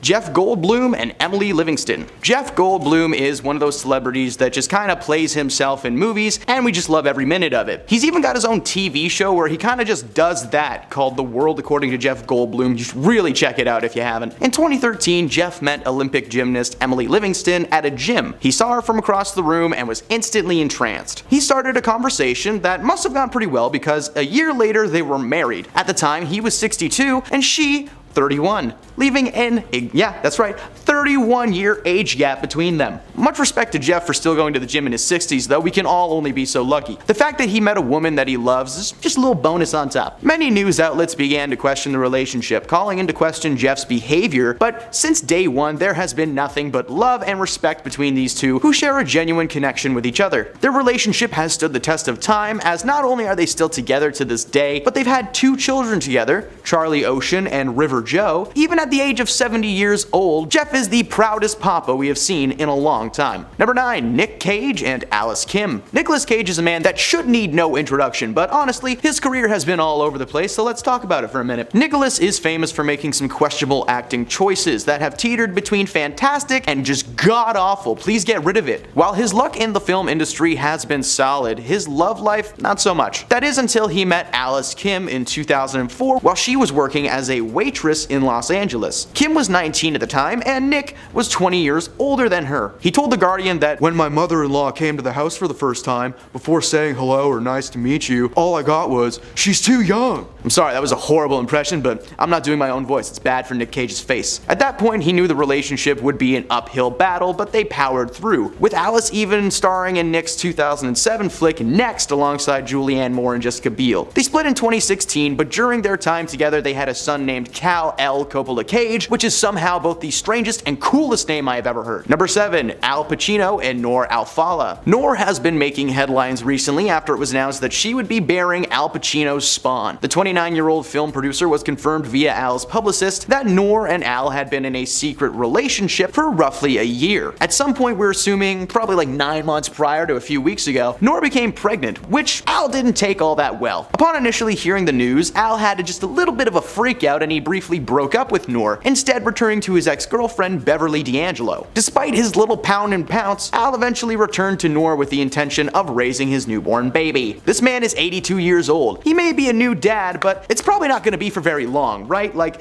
Al looks more and more disheveled when appearing in paparazzi pics these days, or when he's even alongside anybody, like anyone at all. He just looks so bad. So we're not sure what leads him to believe that he's about to be the dad of the year when he'll be lucky to even make it to dad of the month. Number 6, Kris Jenner and Corey Gamble. Kardashian momager Kris Jenner, much like her daughters, has had a rocky love life to say the least. Kris divorced Caitlyn Jenner in 2014 and decided to take a trip to Ibiza to cool off. While she was attending a friend's party, she ran into Corey Gamble, a former talent agent who was working as Justin Bieber's tour manager at the time. Sparks flew and the couple decided to continue their escapades, first being spotted together in October 2014 at a music festival together. The couple were inseparable to the point where a year later, Corey was invited to be a part of the reality drama series Keeping Up with the Kardashians, following Kris and her family's day-to-day operations. I don't know, it's trash, I just don't watch it. However, her kids weren't so stoked about the idea of Corey being their new papa, seeing he was 24 years younger than their mother. Despite backlash from the kids though, the relationship continued and they're still going strong to this day, so I don't know, good for them. Number 5, Patrick Stewart and Sunny Ozell. Sir Patrick Stewart is a prime example of a man dating a much younger woman. The Star Trek star and future wheelchair-bound telepath met his wife Sunny Ozell, who is a singer, in 2008 while out for dinner one night. Ozell is a singer in the States and was doing very well for herself at the time. She approached Patrick about his current production of Macbeth. She wanted to see it in Brooklyn, but it was sold out until the end of its run. Patrick then told her that they would be moving the show to Broadway soon, and he gave her his number so that he could, set her up with some seats for the show. Patrick has stated in interviews that there may have been an ulterior motive, and thankfully appears that that was the situation on both sides. Despite the 38-year age difference, the couple began seeing each other not long after Macbeth's Broadway premiere, and they got married in 2013. They're still together to this day and are genuinely one of the most adorable couples in Hollywood. They act like college sweethearts whenever they're together, and Stewart, who's now 82, has made it clear that his relationship with Sunny has given him a new outlook and has made his life perpetually more interesting. I mean, just look at the dude in interviews. He literally lights up. It's beautiful. Number 4, Dick Van Dyke and Arlene Silver. Dick Van Dyke stole the hearts of millions when he played chimney sweep and inventor Bert in the original Mary Poppins movie from 1964. Fun fact, in 1964, his current wife wasn't even alive yet. He starred in several classic flicks over the years, well into his 70s, even starring alongside Ben Stiller in the Night at the Museum series in 2006. Van, because I'm not allowed to call him by his first or last names for pretty obvious reasons, met his wife and makeup artist Arlene Silver at the Screen Actors Guild Award in 2006. Despite their 46-year age difference, it seemed that their connection was too strong to care. They were married in 2012 and are still going strong to this day, making them one of the few Hollywood couples to make it, and that's something that they should be proud of. Number 3, Sarah Paulson and Holland Taylor. American Horror Story fans surely recognize Sarah as various characters throughout the series, appearing in 95 episodes. She starred in a slew of thriller and horror movies over the past few years, but one Holland Taylor was able to look past that scary exterior. You may recognize Taylor from movies like Legally Blonde, the sitcom 2.5 Men, or perhaps George of the Jungle, the Disney comedy. The two met at a party in 2005. At the time, Paulson was dating fellow actress Sherry Jones, best known for her role in the series Succession. Despite there being a 32-year age difference between Sarah and Holland, Paulson claims that she was instantly taken back by Taylor's beauty, quoted as saying she was probably the most beautifully exquisite woman that she had ever seen. I'm sorry, this is so nice. While this would be their first interaction, it wasn't until 10 years later in 2015 that the couple would reunite while working on a project for Martha Plimpton. They slid into each other's DMs and eventually into the sheets. They've been together since their reconnection in 2015 and are going strong despite some backlash on their age difference. Number 2, Mary-Kate Olsen. Now, Kate may have grown up on the small screen with her twin sister Ashley, but nowadays she spends her time with a new life partner. His name is Olivia Olivier Sarkozy, the former French president's half-brother, which sounds completely made up. That dude's probably a catfish. Olsen, who is seen regularly in photos looking like a hostage being held by Olivier, is 17 years younger than her spouse. They were married in 2015, and around the same time, her sister Ashley was also dating someone who was much older than her, the director Bennett Miller, who is 19 years her senior. Mary-Kate and Ashley used to travel the world in glamour, and it would appear that along the way they picked up some finely aged Frenchmen and directors. Ooh la la. And at number 1, it's Sam and Aaron Taylor Johnson. Many viewers will recognize Aaron's face. He's been a leading man in several movies over the years and a strong supporting actor, as showcased in his recent role as Tangerine in the movie Bullet Train alongside Brad Pitt and Brian Tyree Henry. In 2009, when he was just 19, Aaron played legendary musician John Lennon in a biopic called Nowhere Boy. The film told the story of a young John Lennon pre-Beatles fame during his adolescence, with a focus on his relationship with his family and his journey to becoming a Beatle. The film was directed by a woman named Samantha Taylor Wood, who was 42 at the time. Samantha is a producer and director, probably best known for her work on the romantic thriller series 50 Shades of Grey. It would appear that Aaron's performances as John, particularly the steamy sections, caught her attention in quite a few ways, and the pair began seeing each other on the down low. 2 years later, they were married and now share each other's last names, Taylor Johnson, and currently live with their 4 kids in Los Angeles, which is a happy ending to a happy list. I guess, I don't know. Those are the top 10 Hollywood relationships with huge age gaps. Who did we miss? Leave a comment down below and let us know if you would like to see a part 2 to this. Thank you for checking out our content, and if you stuck around to the end, hey, how's it going? You rock. Starting off our list day at number 10, we have Millie Bobby Brown. Millie Bobby Brown has just revealed that she is now engaged to her boyfriend that she has been in a relationship with for 2.5 years, Jake Bon Jovi. The Stranger Things actress, who is 19, announced the news earlier Tuesday alongside Jake, who is the son of legendary singer Jon Bon Jovi. Showing off her glimmering rock with a monochrome picture, the teenage star beamed from ear to ear while in the arms of her new fiance, when she went on to caption her post by saying, "I've loved you 3 summers now, honey, I want them all." Jake also shared an announcement post on his own page, simply writing forever alongside 2 snaps of the couple. The announcement would confirm some speculation that's been circulating online for the last couple of weeks after Millie was seen flashing a glimpse of the ring in her recent post. With the two connecting on Instagram and becoming friends through the platform before they started dating, it still has a lot of people questioning how appropriate their relationship really is. Number 9, Kim Kardashian. Kim Kardashian's marriages have always been pretty controversial, especially to her first husband, Damon Thomas. And this is probably because the star admitted that she was under the influence when she made the decision to marry the music producer, when she was just 19 years old. With the star admitting on an episode of Keeping Up with the Kardashians that she made some pretty bad decisions in the past due to her substance use, she would elaborate on her use to her younger sister Kendall Jenner and the father of her sister Kourtney Kardashian's children, Scott Disick. When she said, "I did it once and got married, I did it again and made an X-rated tape," like everything bad would happen. However, the most disturbing part is the fact that Damon was 30 when he married Kim at the age of 19. Kim would eventually divorce the music producer, citing physical and emotional trauma on Thomas's part, and they would separate in 2003. Hey my little peaches, are you liking this video so far? If so, don't forget to give this video a thumbs up and subscribe to the channel so you never have to miss out on what we might just cover next. Coming back to our list, in the number 8 spot, we have Drew Barrymore. You know what's funnier than a 72-day marriage? A 19-day one, but lucky for Drew, no one actually seems to talk about it. Drew's transformation from a child star to a credible actress may have been a long process, but she got there in the end somewhat unscathed. However, one thing that didn't come out of her troubled past unscathed was her love life,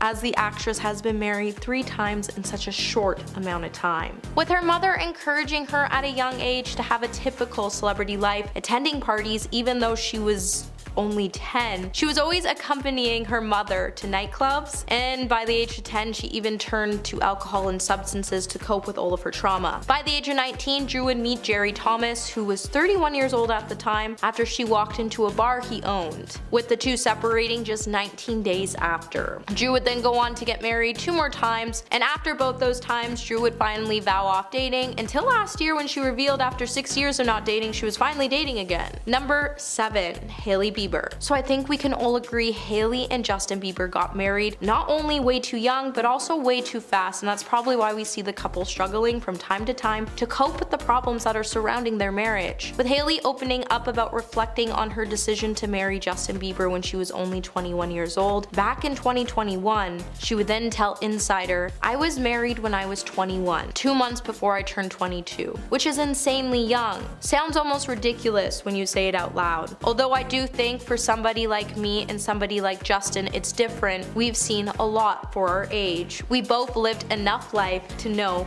that's what we wanted." But are we really sure this is exactly what Justin wanted? Because we all know Hailey wanted to marry him since she was an obsessed fan, forcing her parents to introduce her to the star. With Hailey admitting that she had a desire to settle down early as a result of her parents' story, Justin has even gone on to admit that her parents definitely arranged his marriage now that he thinks about it. Coming at number 6, we have Aaliyah. Just 2 years after Aaliyah signed a record deal with her uncle in Detroit, when she was just 12 years old, she teamed up with R. Kelly to make her first record, Age Ain't Nothing But a Number. Not long after Aaliyah and Kelly entered into a relationship, by the time Aaliyah turned 15 years old, and she would remarry Kelly, who was 27 at the time, as a scheme he hatched to protect himself as he feared that he impregnated her. When her parents discovered their marriage, they would quickly have it annulled, but the scandal went on to tarnish Aaliyah's reputation more than Kelly's, as no one really considered her to be one of Kelly's first victims. In 2019, Kelly would also face charges with scheming with others to pay for a fake ID for an unnamed female a day before he married Aaliyah. And the revised indictment accused Kelly of paying a bribe in exchange for a fraudulent identification for someone identified only as Jane Doe on August 30th, 1994. A day later, Kelly married Aaliyah in a secret ceremony that he arranged in a hotel in Chicago. At the time, the U.S. Attorney's Office declined to comment about whom the ID was meant for, and the indictment didn't mention the wedding, but a person familiar with the investigation would confirm the Jane Doe was Aaliyah. However, that still didn't stop Kelly and his attorneys from maintaining the idea that he was unaware of Aaliyah's age when they were married, and the license he gave her for the wedding said that she was 18. Number 5, Marilyn Monroe. It's clear that Marilyn Monroe lived a really tough life. As many fans of Marilyn know, she did not grow up with her parents, as her mother, Gladys Pearl Baker, was not prepared to raise a child. With her mother later being diagnosed with paranoid schizophrenia, as a result, she had to give Marilyn to a foster family. Marilyn would then go on to be raised in numerous foster homes and orphanages, and eventually she lived in the home of her mother's friend's house, Grace Goddard, and her husband, Erwin Doc Goddard. During high school, however, in 1942, right as Marilyn was turning 16, Doc's job relocated him out of the state, and due to California's protection laws, he wouldn't be able to bring Monroe along with him. This would then force her to go back to the orphanage. As a result, Marilyn would then settle by marrying her neighbor, James Doherty, who was 21 years old, so she could avoid being sent back to the orphanage. Monroe then dropped out of school to become a housewife. James later enlisted in the Marines, and the couple would finally divorce by 1946. And coming in number 4, we have Milla Jovovich. In the early 90s, Milla Jovovich was in a hurry to grow up. The model and actress got her big break in movies in 1993 when she landed a role in a cult comedy classic called Dazed and Confused. Years later, she told the Daily Mail that the flick also marked a big break in her love life because she decided to elope with her co-star and boyfriend Shawn Andrews, who was only 21 years old. With the two getting hitched in Las Vegas when Milla was only 16 years old, the Residence Evil star would later reveal she wasn't even into actors and she just did it to prove a point to her mom and to score a bank card. Later, Mila would even open up about her relationship when she said, "I was a big girl as far as I was concerned and I wanted to establish myself as an adult. And I was working like one and being treated like one by everyone else. It wasn't about being in love." The pair then went on to get married in secret in 1992, and just 2 months later, according to the director of Dazed and Confused, he would state he believed that the marriage ended after Mila's mother had it annulled. Number 3. Courtney Stodden. Back in 2022, Courtney Stodden would speak out about being married to actor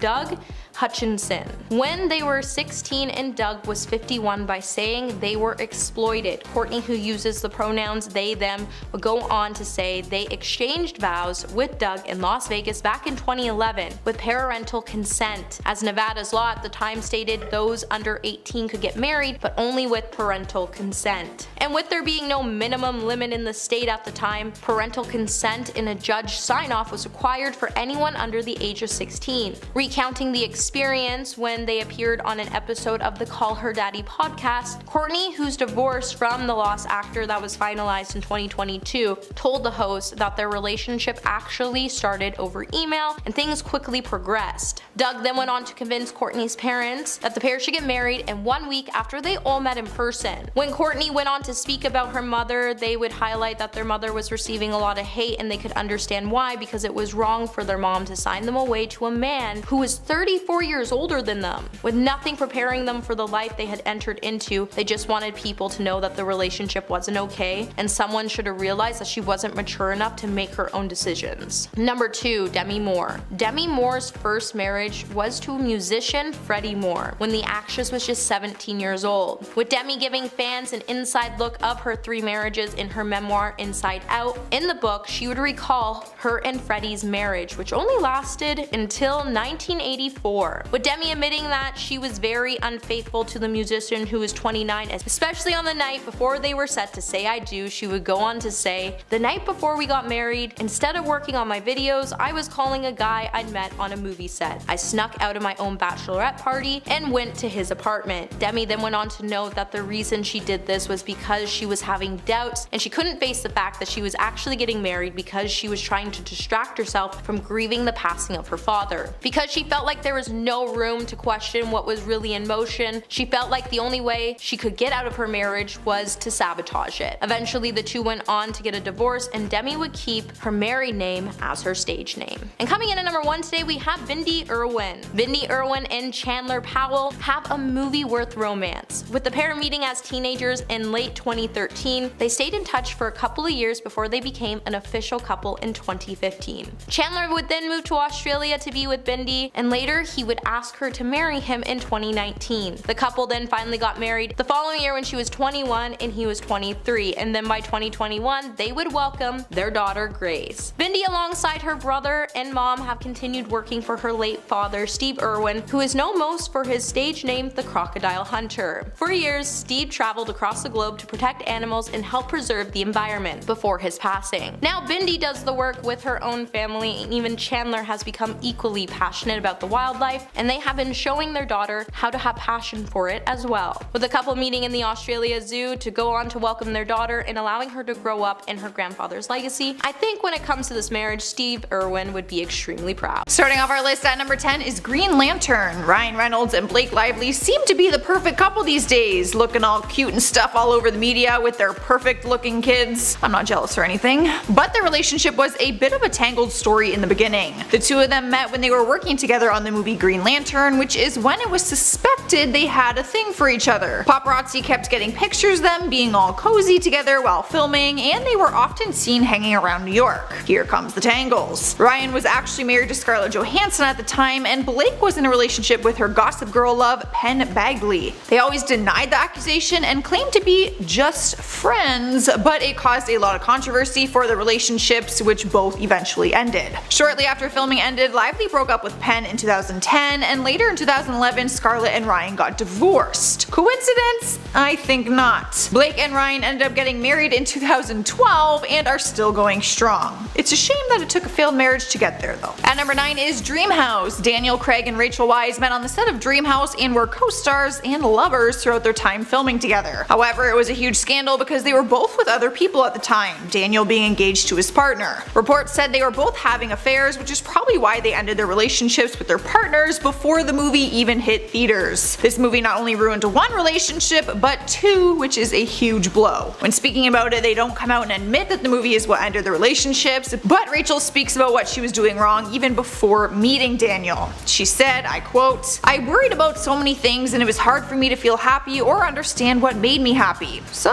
I guess when she met Daniel, he made her happy." Shortly after filming ended, Rachel and Craig went public as a couple and were married just 7 months later. Next up at number 8 is Days of Thunder. The classic 1990 sport movie was filled with a lot of drama, not only in the script but in the personal life of the actors. When the movie began filming, Tom Cruise was married to Mimi Rogers. He took the lead in the NASCAR movie and starred alongside the beautiful Nicole Kidman. Apparently Tom was already having some relationship issues with Mimi when he started filming the movie, but his eyes for Nicole Kidman ended up being the nail in the coffin. His on-set love affair with Nicole caused a whole whirlwind in Hollywood. She was just 22 years old at the time and said that her jaw dropped the moment she laid eyes on him. Tom and Mimi ended up getting a divorce just 1 month into the production process, and Tom and Nicole married less than 1 year after meeting, so Tom was clearly wasting no time. The love affair was making headlines, but Nicole never had an issue admitting her love for him. She once told Vanity Fair, I quote, "He basically swept me off my feet. I fell madly, passionately in love, and as happens when you fall in love, my whole plan in terms of what I wanted for my life, I was like, forget this. This is it. I was consumed by it willingly." And so were all the media outlets. So the number 7 spot is Geely. You remember that random crime romance movie that starred Jennifer Lopez and Ben Affleck? You actually might not remember because it was a total flop. The 2003 movie got a 6% on Rotten Tomatoes and only earned back $7.3 million of its $54 million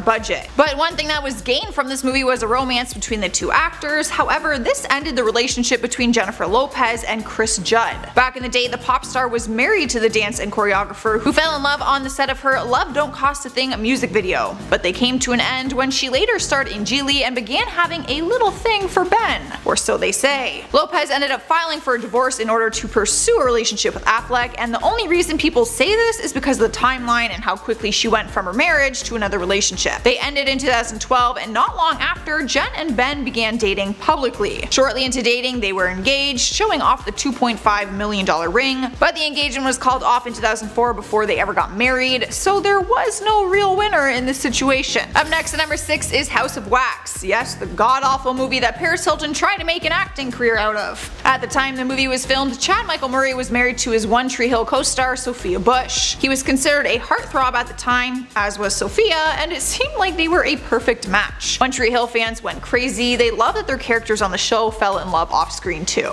But their love affair didn't last long after Chad starred in House of Wax with Paris Hilton. Reports were made saying that Paris and Chad hooked up during their time together on set, despite the fact that he was married. It didn't take long for rumors to spread, and the press jumped on the love triangle story. Sophia ended up filing for divorce, and during an interview she was asked about the situation and she replied with, I quote, "That's such an interesting question, but my mother once said to me that if you don't have anything nice to say, not to say anything at all." Boom. My mom says the same thing. Halfway through our list at number 5 is Proof of Life. Another high profile couple that crashed and burned because of a movie was Meg Ryan and Dennis Quaid. Meg starred alongside Russell Crowe when filming Proof of Life, and as we know, Crowe was always considered to be the bad boy type in Hollywood. Maybe that's why Meg was attracted to him. But really, the only person she should have had eyes on was her husband at the time, Dennis, seeing as they were married for a decade at that point. Meg ended up having an affair, hooking up with Russell through filming time, and the scandal spread like wildfire.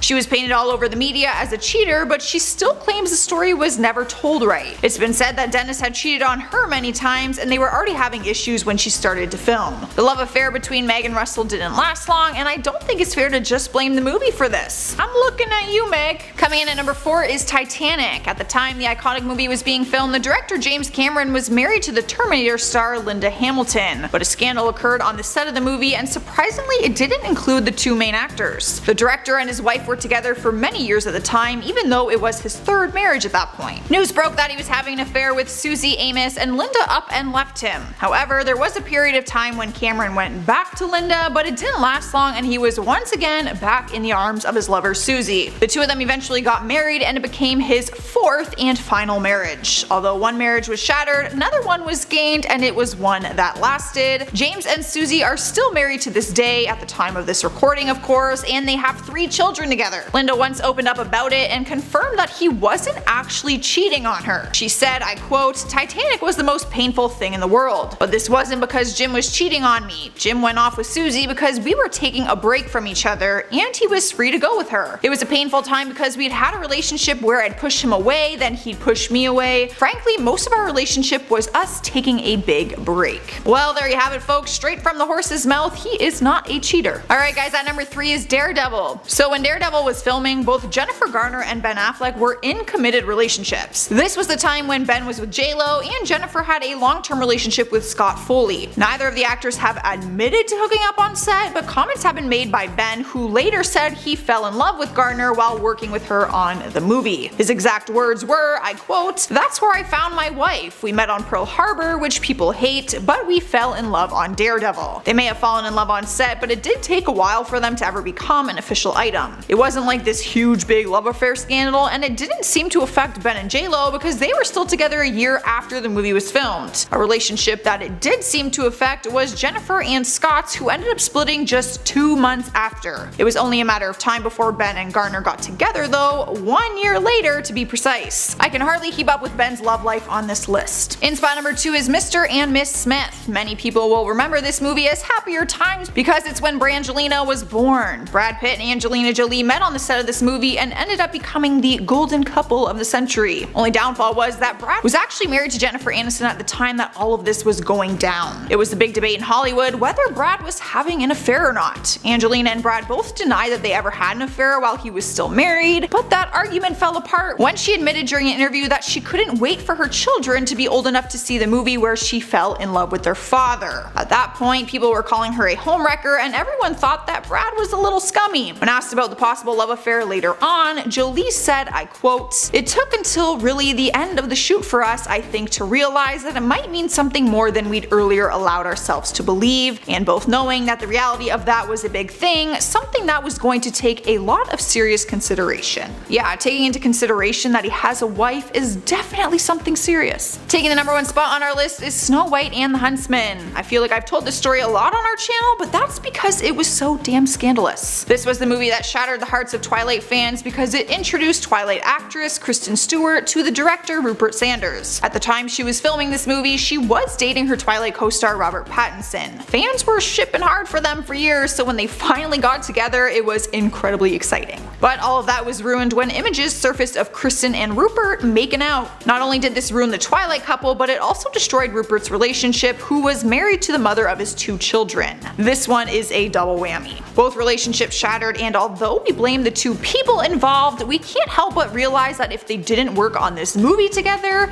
it probably wouldn't have happened. We are aware of the pain that has been caused by the character letters that we wrote on behalf of Danny Masterson. We support victims. It's not because I think In the Crease is good, but because Josh told me like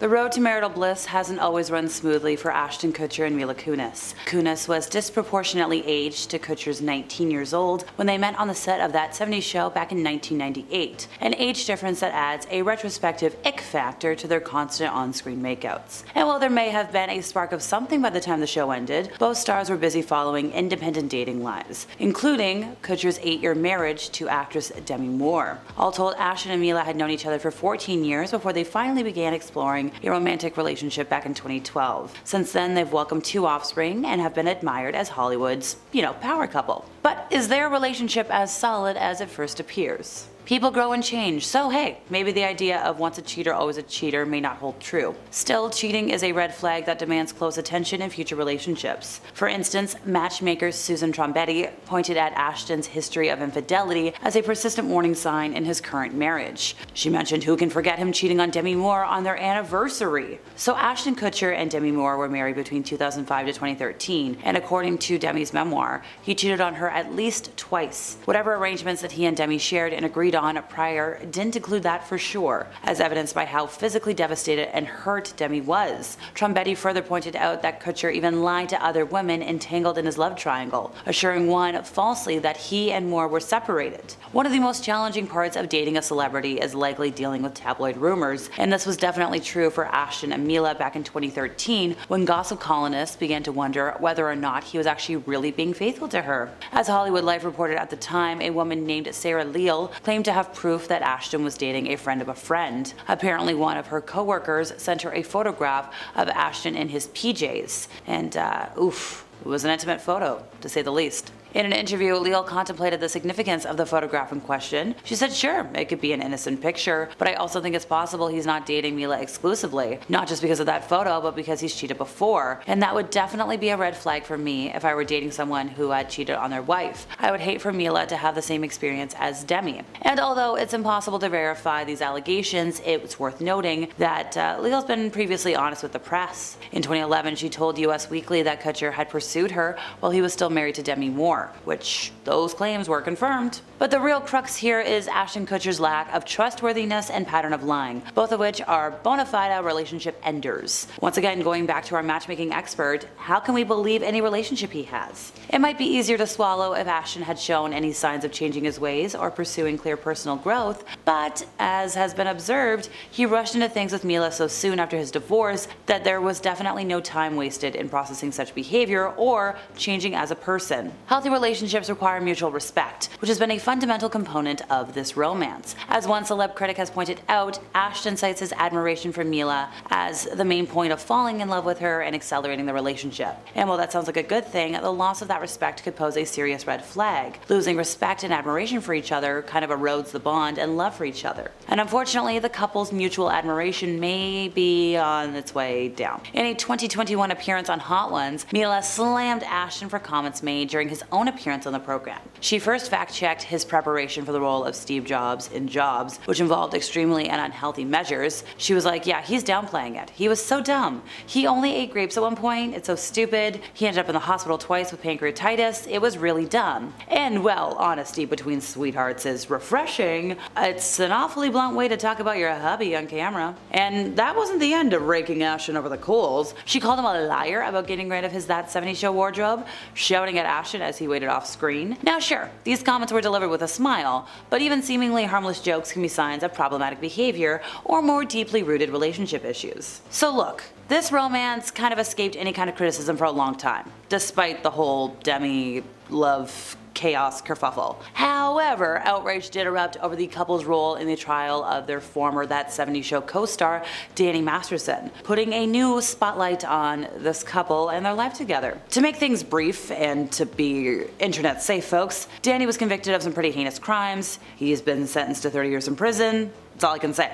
Mila and Ashton, among others, wrote letters of support for Masterson's character in hopes of lightening his sentence. And as one expert explained, this couple was united in writing their letter to the judge, trying to show leniency towards their friend. And when the letter became public, there was a large outcry and criticism of the couple. And then the two released an apology video. Now, copies of the video are still easy to find. We have a copy of it. But while issuing a quick apology seems like the right first step, expert critics point to the video as cloaking some deeper red flags here, because it did not seem to the experts that Mila was speaking from her heart on such a critical issue. There might be a rift in the couple's values and responses to crises. In the long run, such dissonance could create more severe lesions in the relationship. One person summed it up best, saying they need to be aware of being divided on issues that truly matter. For all couples, celebrity or otherwise, retaining some individuality and meaningful interests outside your relationship is kind of important. And unfortunately for Mila and Ashton, the fallout from their letters during this trial has also impacted their external sources of fulfillment. So following all the outrage, and rightfully so,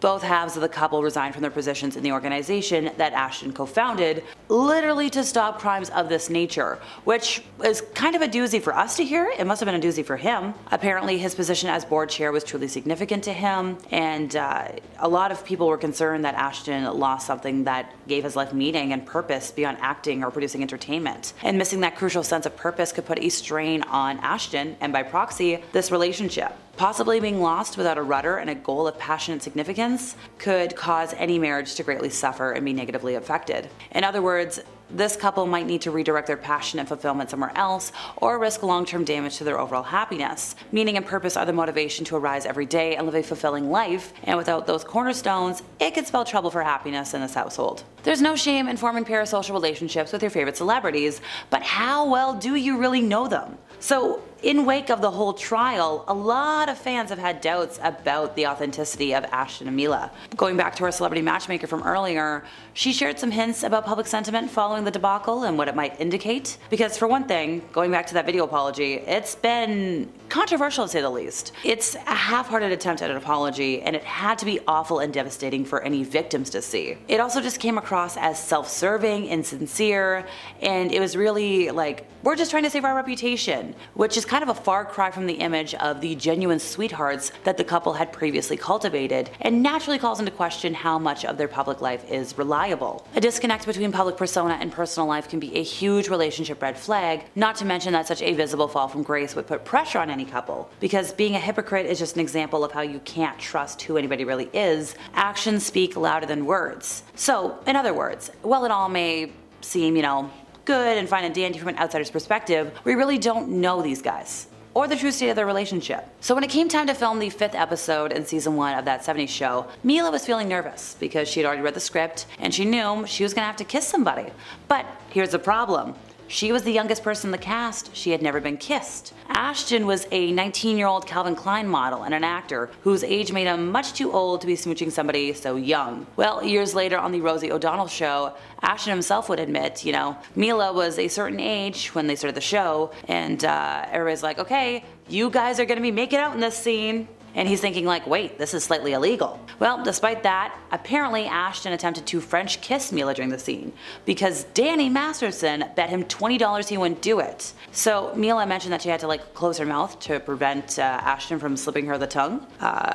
Just so gross. So gross. As far as first kisses go, this one showed no respect for Mila's feelings. It was just, ugh. At number 10, Selena Gomez and Justin Bieber. I remember when Selena and Justin were the talk of the town. Everyone was obsessed with their relationship, asking them questions about it, whether they were together on the red carpet or alone on a shopping trip. They started dating in 2011 when they were still teenagers, and from that point they had a rocky time together. They were on and off again for a while before finally ending things for good in 2018 when Hailey Baldwin came along. Already people were aware of how toxic Selena and Justin's relationship was, simply because of how many times they had public breakups and makeups, but in early 2020, Selena came forward to talk more in depth about their relationship and how she experienced mistreatment. Selena said that she was, quote, a victim of certain abuse, saying that what she felt was emotional mistreatment from Justin. She also went on to say that it took her a long time to find strength in her experiences and to shake her, quote, victim mentality. Justin never released a statement in response, but in late 2019, he did open up about his actions in past relationships, saying that he became, quote, resentful and disrespectful to women and angry. We don't know at which point this started happening in their relationship, but it's good to see that they are both doing better since moving on. At number 9, Amber Heard and Johnny Depp. Now, having a list of toxic celebrity relationships, you already know we're going to include Johnny Depp and Amber Heard's tumultuous relationship. A lot was uncovered during their massive court case last year that basically exposed Amber for having hurt Johnny while they were together. We heard stories about Amber severing Johnny's finger with a glass bottle, many of the fights they had, and even recordings of Amber antagonizing and hurting Johnny. There were instances of physical abuse as well as verbal and emotional, showing the world how toxic things really were. We found out about how Amber had been cheating on Johnny and how she allegedly went out of her way to outshine him in their industry, always being ready to make big headlines to overshadow him. When one of the recordings showing Amber admitting to hurting her husband were released, it said that it, quote, exposes that Ms. Heard perpetrated serial violence against Mr. Depp. This went on for far too long, showing us that the toxicity ran deep and it made a mess of everything. At number 8, Tina and Ike Turner. Ike and Tina Turner were a powerhouse couple in the eyes of the media as well as fans,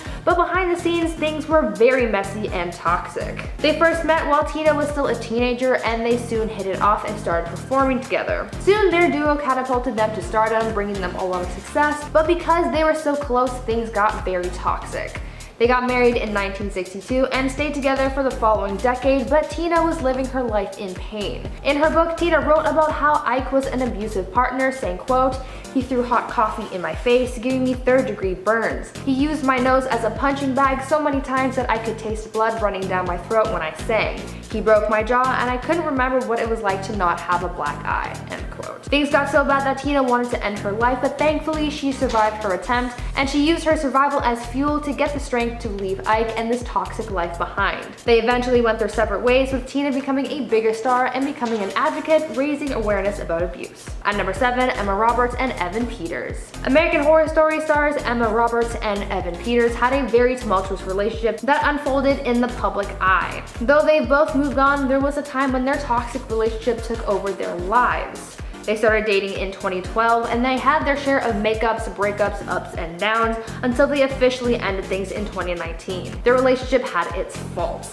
People said that their attitudes towards each other would change a lot, going from having a lovely time together to not speaking to one another for days. Sources also said that while working together on American Horror Story, they would make life on set a living hell. An insider revealed that, quote, "As soon as the director yells cut, Emma and Evan are making out. That is, if they're not screaming at each other," end quote. In 2013, they had an abuse scandal after Emma was arrested on domestic charges after the couple got into a heated argument. Though the incident left Evan with a bloody nose, they tried to move past it and carry on with their relationship. They weren't at all a good couple, and it's best that they are no longer together. At number 6, Rob Kardashian and Blac Chyna. One toxic relationship that was broadcast to the world was that between Rob Kardashian and Blac Chyna. Though the relationship was pretty short-lived, things were still messy, toxic, and very public. The two got together in January 2016, and just a few months later, in April of that year, they announced their engagement. Fast forward to November of 2016, and they welcomed their daughter Dream into the world. Things ended as quickly as they started, and by February of 2017, they announced that they had split after trying to make things work for the sake of their daughter. During their relationship, they showed fans a glimpse into their lives as part of their reality show, Rob and Chyna. During this time, sources said that they fought a lot, and their actions were fueled by anger and revenge, and there were even allegations of domestic violence. This toxicity wasn't just exclusive to their relationship, however, as it also bled into the Kardashian family as well. They've been going head-to-head in legal battles, and things have just been rocky ever since, showing that sometimes people really aren't meant to be together. At number 5, Angelina Jolie and Brad Pitt. Brangelina used to be one of the hottest celebrity matches in Hollywood. Once upon a time, they were seen as the industry's it couple, having spanned over 10 years and raising many kids together, but their divorce is where things got toxic and messy. When the couple announced they were calling it quits in 2016, a lot of people wondered why, and one of the answers given was because of a dispute that Brad had allegedly had with Angelina about his substance abuse that resulted in Brad getting into an altercation with their oldest son, Maddox. It was alleged that Brad was abusive, and though an investigation cleared him of said allegations, Angie is now saying that she's prepared to show proof that Brad was in fact hurting his family. Recently, Angelina came forward saying that she is willing to offer her children's testimony against Brad as proof, and this could blow the doors off their relationship, giving us more information about how toxic things really were. At number 4, Kim Kardashian and Kanye West. With the recent divorce announcement from Kim Kardashian and Kanye West, we are finding out more about the demise of their marriage. It turns out they felt that their relationship was crumbling towards the end of last year, and the couple decided to seek different living arrangements, spending time apart as a result of, quote, downright toxicity in their marriage. Though they said they wanted to make things work, according to sources, it reached a point where, quote, bickering turned into nasty blow-ups and confrontations, end quote. They didn't want to expose their kids to this kind of negativity, and they took some time apart, but that time apart is looking to be a lot longer now. After Kanye reportedly blew up at Kim, they were never able to patch things up after that, and so they filed for divorce. Before all of this happened, they seemed to have been on good terms as they supported one another through every bump in the road, but in recent months, their support and good conversation turned cold and apparently evolved into them only speaking when necessary and only talking about menial things like what to have for dinner. I'm wishing them all the best in the days to come as they sort out their affairs. At number 3, Eminem and Kim Mathers. When asked about some toxic relationships they know of, a surprising amount of people reference rapper Eminem and his ex-wife Kim Mathers. Eminem, whose real name is Marshall Mathers, met Kim in a youth home in 1988 when they were teenagers. From that point, they stayed by each other's side, even living together at his mother's home. From that point until 1999, the two had a rocky relationship, being on and off again. And in 1995, they had a daughter, and later on, they got married. Their wedding took place on June 14, 1999, just before Marshall's first major tour as his career was taking off. Kim said that this tour took the greatest toll on their marriage, saying, quote, "When Marshall's tour first started is when his ego went poof. Like he was a god. That's what he thought. I was just told that I should be grateful that he still talks to me. You know how many women throw themselves at him, and I pretty much felt like a piece of crap," end quote. From then, their marriage went downhill as they were met with cheating scandals and mental health struggles.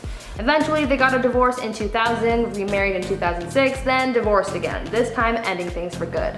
They're reportedly still friends, but being in a romantic relationship just was too toxic for them. At number 2, Mel Gibson and Oksana Grigorova. Mel Gibson is probably one of the most hated people in Hollywood. I think it's safe to make that assumption after all the scandals he's been in surrounding his hate for so many people. Mel has been in a toxic relationship before, and many of us are aware of the horrible ways he's treated people, especially his former partner, Oksana Grigorova.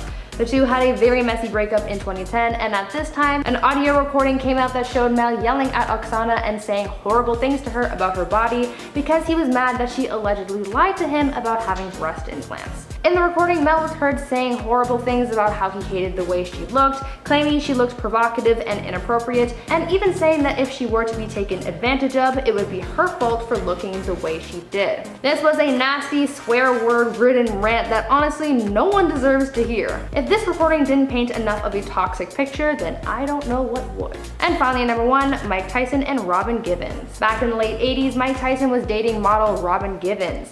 Shortly after they started dating, Robin announced that she was pregnant with Mike's child, and so he married her to, quote, "do the right thing." Mike had given Robin and her mother $15 million in order to get themselves settled in a nice house, and it seemed like Mike took care of them. But after a few months passed, Mike noticed that Robin's pregnancy wasn't progressing, and that's when she told him that she actually had lost the baby months prior and just didn't tell him. He was hurt by this discovery, but still stayed by her side. It wasn't until their famous Barbara Walters interview came out that things really cracked for the couple and things got toxic.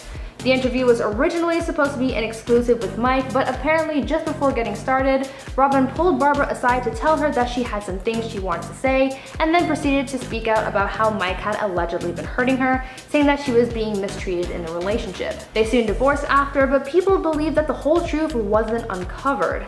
Sources say that Robin was manipulating Mike and that things had been toxic because of her, but Mike just let it happen. It's confusing and messy, but I'd like to hear your thoughts on it. At number 10, Chris Brown and Rihanna. One of the most toxic relationships out there was that between Chris Brown and Rihanna. No one is quick to forget that incident that happened after the pre-Grammys party in 2009. Though they were seen as the industry's it couple, things were far from perfect and were clearly very negative and toxic. On the night before the Grammy Awards, Chris and Rihanna got into a serious physical altercation which left Rihanna hospitalized from her injuries. Chris was labeled as a monster for what he did that night.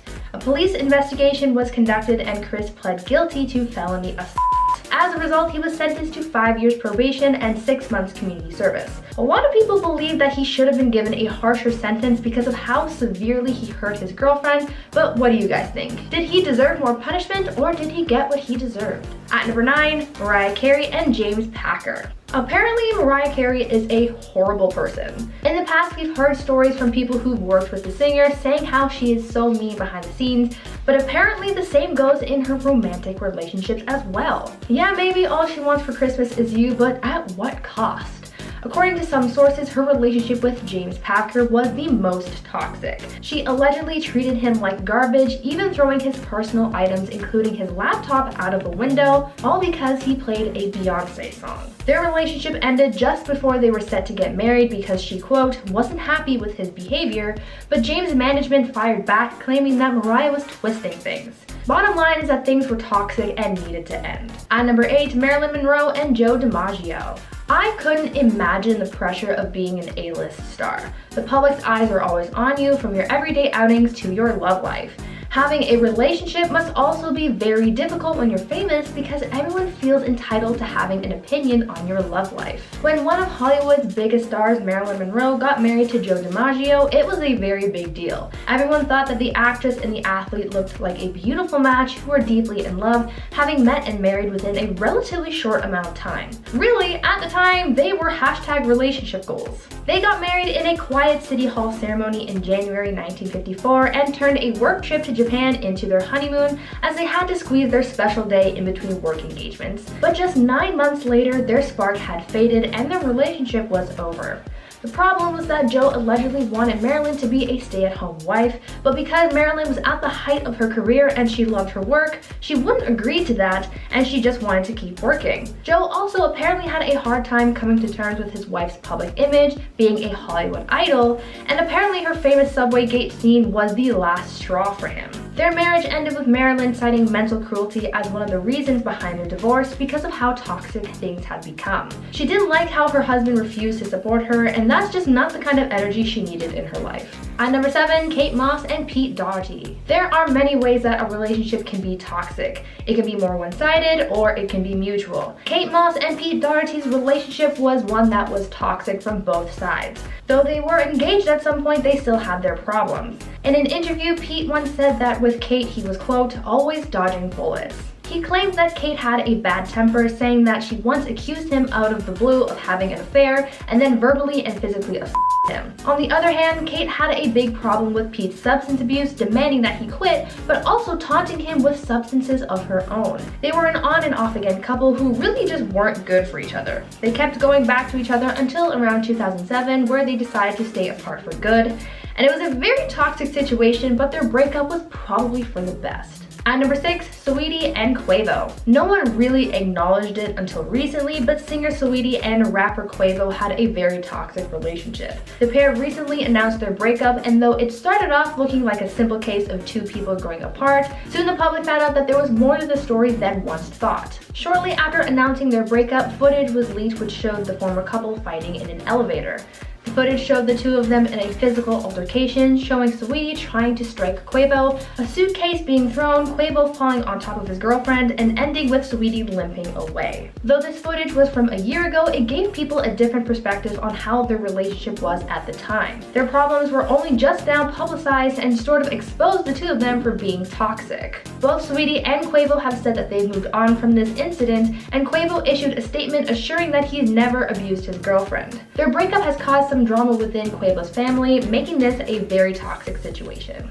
At number 5, Luann and Tom D'Agostino. Nothing says toxic like reality TV. Everything on those shows are incredibly toxic, so to have one feature a toxic relationship wouldn't really be much of a surprise. Real Housewives of New York cast members Luann and Tom D'Agostino were once a couple whose poor relationship was broadcast to the world. Apparently, everyone in the cast knew about how toxic things were, and some of them actually warned Luann about Tom, saying that he was untrustworthy and that he was still pining after his ex. This complicated things, but they still carried on with their relationship, and the two got married on New Year's Eve in 2016. Towards the end of the show's 8th season, it was revealed that one of the Real Housewives cast members had photos of Tom kissing another woman just days after his and Luann's engagement party. Soon it became apparent to the public that there were some serious troubles in their relationship. Luann and Tom even got into a heated argument in public at a restaurant, which ended with Luann slapping Tom across the face. This toxic relationship and Tom's constant infidelity was never resolved until the very end.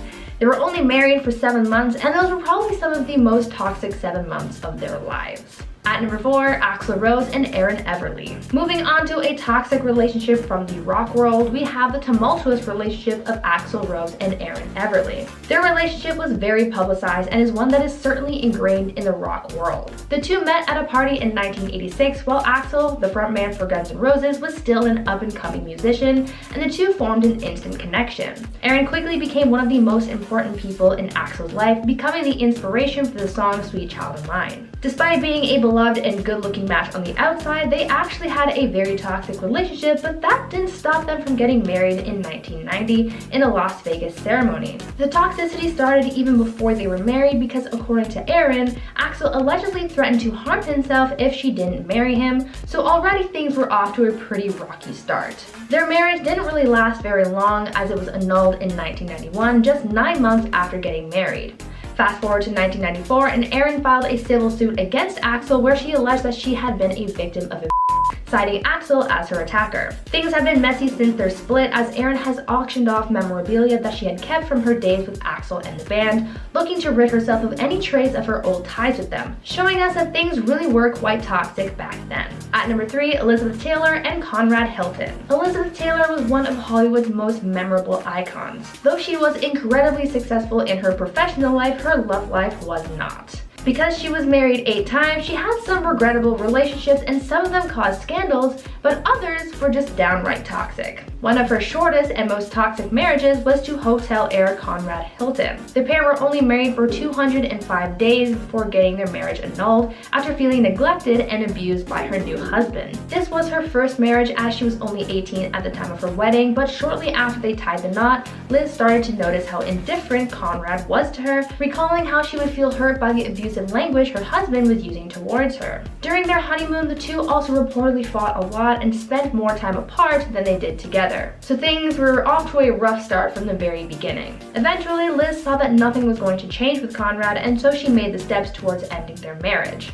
Liz ended up winning her divorce on the grounds of mental cruelty. She also refused alimony and took back her maiden name. Essentially, she erased any connection she had to Conrad, almost pretending like it never happened. She later told news sources that her idea of marriage was naive, and so she regretted her decision to marry him in the first place. At number 2, Jennifer Lopez and Ojani Noah. Jennifer Lopez has been in her fair share of high-profile relationships. She's even been married 3 times. Now, although those marriages didn't really work out, they ended on okay-ish terms, except for her marriage to Ojani Noah because that ish was just toxic. Their marriage lasted less than a year, but their relationship after their divorce was where things got super toxic. Ojani was seemingly only in the relationship to reap the benefits of being with a celebrity. He spent the time that they were together documenting much of his life with her as well as her habits behind the scenes, preparing them for his own tea spill, if you will. This relationship was doomed from the start, but J-Lo just didn't see that until it was too late. I mean, you would think that your partner isn't trying to use you for money and clout, so why would you really be expecting that? After their divorce, Noah tried leaking intimate photos and videos of the couple on their honeymoon, and he even had plans to release a tell-all book about the singer. It was almost like he was a behind-the-scenes paparazzi. J-Lo actually ended up suing Ojani in 2009 for $10 million, citing that the videos he released as well as the book and movie deals violated an agreement that they had which prohibited him from exposing the singer's life. That is some very toxic behavior. Using someone for your own personal gain is never a good thing. Finally, at number 1, Evan Rachel Wood and Marilyn Manson. Recently, actress Evan Rachel Wood came forward about her extremely toxic relationship with singer Marilyn Manson as she cited years of manipulation, brainwashing, and pain, outing the singer as her abuser. She opened up about some of the things that she endured and witnessed, like starvation, sleep deprivation, threats, invasion of privacy, as well as anti-Semitism and racism. Sometimes this toxicity would bleed into other people's lives, as Wood alleged that Manson made threats against her loved ones as well. Manson's toxicity was apparent even after their relationship ended, as he said in an interview shortly after their relationship ended that he tried calling Evan while harming himself and then blamed her for his actions, saying, quote, "I wanted to show her the pain she put me through. It was like, I want you to physically see what you've done." Like, that is very disgusting behavior, and it hurts my soul to know that anyone has ever experienced this kind of behavior. From enduring verbal and physical violence, Evan has now spoken out about her experiences, and Manson has lost everything. As a result of the allegations against him, he was dropped by his music label and agent and is under investigation by the LA Sheriff's Department. The actress also condemned the music industry and his label for covering up the many instances of abuse, saying that they were aware of the circumstances behind the scenes. Evan also isn't the only person to come forward with similar allegations. Now the fight for justice is on, and we are hoping for the best for Evan, as well as everyone who bravely came forward, and those still healing from the trauma. At number 10, Justin Timberlake and Britney Spears. Justin Timberlake was exposed this year after the truth came out about his toxic relationship and breakup with Britney Spears back in the early 2000s. The Framing Britney Spears documentary that was released recently looks into the way the pop star was shown in the media, from paparazzi to interviews, and it dives deep into how this stardom affected her. A big part of the documentary explores Justin Timberlake's role in the media's mistreatment of Britney. After their relationship ended, Justin made Britney look like a villain in the relationship, accusing her of cheating and essentially weaponizing their breakup to boost his career. The media then went on a frenzy, blaming and shaming her when she really didn't deserve it. People's eyes were opened into just how toxic their relationship and subsequent breakup was, and a lot of sympathy has been given towards Britney as the truth has finally come out about the whole thing. For a long time, people saw the pop star as the villain, but now we've learned that she was really just a victim of a toxic relationship. At number 9, Ariel Winter. Modern Family star Ariel Winter has had a toxic relationship with her family, and things were so toxic, in fact, that she was emancipated from them. Her family drama was outed as the court hearing for her emancipation trial went public back in 2012, and it showed the public how she was treated specifically by her mother. It was alleged that Ariel's mom interfered with her daughter's work because of her, quote, harassment and interference. There were reports of her mom not feeding Ariel and dressing her in a way that was inappropriate for someone her age. It was also reported that Ariel's mom had repeatedly laid hands on her child as well. There were a number of testimonies that painted a toxic image of Ariel's family, and she was eventually granted emancipation after a 3-year battle. Some of the most heartbreaking toxic relationships are those between family, because they're the ones who are supposed to love you the most, but they can also hurt you the most. At number 8, Chad Johnson and Evelyn Lozada. Chad Johnson, also known as Chad Ochocinco, and ex-wife Evelyn Lozada were only married for 2 months, but so much toxic drama happened in that short amount of time to permanently damage their relationship. Their relationship had been intense for a long time, but it wasn't until after they got married that the world learned just how toxic it was. After dating for less than a year, the two got married in the 4th of July ceremony in 2012, but just 2 months later, there came an incident that shattered their relationship. Evelyn recalled finding a receipt in Chad's car for items that prompted the idea that Chad was cheating. The two fought, and it all ended with Chad seriously injuring his wife.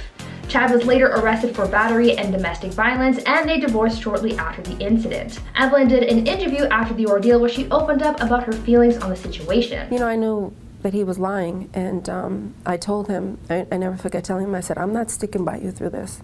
I don't care if my marriage is the laughing stock. And the two eventually went their separate ways. Overall, the relationship burnt out really quickly, but it was fueled by toxicity, and in the end, no one really deserves to have that in their lives. At number 7, Wiz Khalifa and Amber Rose. Wiz Khalifa and Amber Rose were married for some time after tying the knot in 2013, but after 14 months of marriage, things got toxic, they divorced, and it was a nasty breakup. There were allegations of cheating, and custody of their son was also up for debate. Years later, Amber Rose opened up about her brief marriage to Wiz Khalifa and the toxicity around it, and spoke about her regrets concerning their relationship. She once said how she regretted getting married when she did because they didn't give themselves enough time to grow in their relationship, and this was one of the things that contributed to the hostility. Amber also said that she felt as though they would have had more success in their marriage had they gotten married later in life, calling their wedding a mistake at the time. They took some time and have grown to be friends, so maybe this toxicity has been forgotten about by them, but not so much by their longtime fans. At number 6, Khloe Kardashian and Tristan Thompson. Here we have yet another toxic Kardashian relationship. In one of my previous videos, I talked about how Kim and Kanye's relationship was toxic, but here's another one that contained a bombshell cheating scandal. Khloe Kardashian and Tristan Thompson have had a very difficult relationship. Things were apparently toxic from the very beginning, since it was believed that Tristan was cheating on his ex with Khloe when they first got together, so the infidelity in their relationship was apparent from the get-go. Things were going pretty okay for a while, with Khloe even getting pregnant with Tristan's baby, but in April 2018, just shortly after their daughter True was born, photos of Tristan appearing to cheat were leaked, and TMZ even leaked footage from 2017 showing Tristan kissing women at a club. This was a huge deal, especially as this all came out around the birth of their daughter, but what surprised a lot of people is how quickly Khloe got over it. Things mostly died down after a few weeks, but later in 2019, more cheating allegations came out, detailing how he had been cheating on Khloe Khloe again, this time with their longtime family friend Jordyn Woods. This was supposedly the nail in their relationship's coffin, but now in 2021, there have been reports saying Khloe and Tristan are back together and that Khloe has mostly gotten over his infidelity. This doesn't look good and really just looks like a toxic mess, but we're just gonna have to wait and see what happens with them. At number 5, Beyonce and Jay-Z. Even though they are one of the industry's most famous couples, that doesn't mean they aren't toxic. Though Queen Bey and Jay-Z are seen by many as a Hollywood power couple, they have also had their troubles and toxicity, and they seem to have started back in 2014. It all started when Solange and Jay-Z got into that big elevator fight at the Met. For a long time, no one really knew what the reason was for this brawl. Some thought it was money, others thought it was family drama, but apparently it was because he had been confronted about an alleged affair he was having with his former business partner's ex-wife. Though no one really acknowledged or spoke about this apparent infidelity, things started to get even more toxic in 2016 after Beyonce released her album Lemonade, where she made several subtle and not so subtle comments on her husband's alleged affair. Of course, instead of talking about it in private, Jay-Z instead released his own album in response, where he apologized to his wife for his infidelity and addressed some of the issues in their relationship. After all of this music drama, the two of them were able to work through their differences and have sought out couples therapy to rebuild their bond. No one knows if this scandal still hangs over their head and if that toxicity is still there, but at least they're trying to work through it civilly. At number 4, Tana Mongeau and Cole Kerrigan. Social media feuds can often bring out the most toxic relationships. Even though they have reportedly been friends for some time, influencers Tana Mongeau and Cole Kerrigan have been caught in a feud after Cole alleged that Tana hacked his social media accounts and tried to sue him for $100,000. Cole called Tana out after sharing a screenshot of a cease and desist text that he was allegedly sent by Tana's lawyer. The text he received essentially warned Cole that he was in violation of a contract that he had signed with Tana and that a breach of contract would subject him to pay $100,000. The contract in question, a non-disclosure agreement, is one that Tana allegedly has her circle of friends sign each year, and so now Cole is apparently in trouble after one of his social media posts violated the terms of said contract. Cole has also claimed that Tana hired someone to hack his social media accounts, where they were then able to delete a number of his accounts, like his YouTube channel and Twitter account. Cole has also claimed that Tana has kicked him out of her house, used him for free makeup services, and would even go through his personal belongings when he wasn't home. Even friends who seem happy on the surface clearly have their dark, toxic secrets as well. At number 3, Meghan Markle and Kate Middleton. Meghan Markle and Prince Harry have been the talk of the town ever since their bombshell Oprah interview, and they've been scrutinized for a lot of what they spoke about. One of the biggest things that people have taken away from their interview was their toxic relationship with the royal family. According to sources, one of the most strained relationships is that between Meghan Markle and Kate Middleton. Meghan and Kate have reportedly been on poor terms for quite a long time, with some sources saying that they haven't spoken to each other in over a year. A lot of people say that things are toxic between the two of them, and this narrative was heightened because of the interview. During the interview, Meghan addressed the public's view on her feud with Kate over Princess Charlotte's dress at Meghan's wedding, saying that Kate made her cry over it. Though they eventually patched things up and Kate apologized, they haven't spoken to each other much, and because of the feud between their husbands, it's added even more strain to their relationship. The royal family clearly has a lot of drama going on these days, and even one of the world's most famous families can have its toxicity. Hopefully, Meghan and Kate can one day patch things up for the sake of being rid of this negative energy. At number 2, Cardi B and Offset. Rappers Cardi B and Offset have had a rocky and toxic relationship. Though they've been together for some time now and they have a daughter together, that doesn't mean that their relationship is all sunshine and rainbows. There have really been a few times where their behavior has opened up a lot of fans' eyes and have labeled their relationship as toxic. Rumors have been a part of their relationship for a while, the most common rumor being about cheating.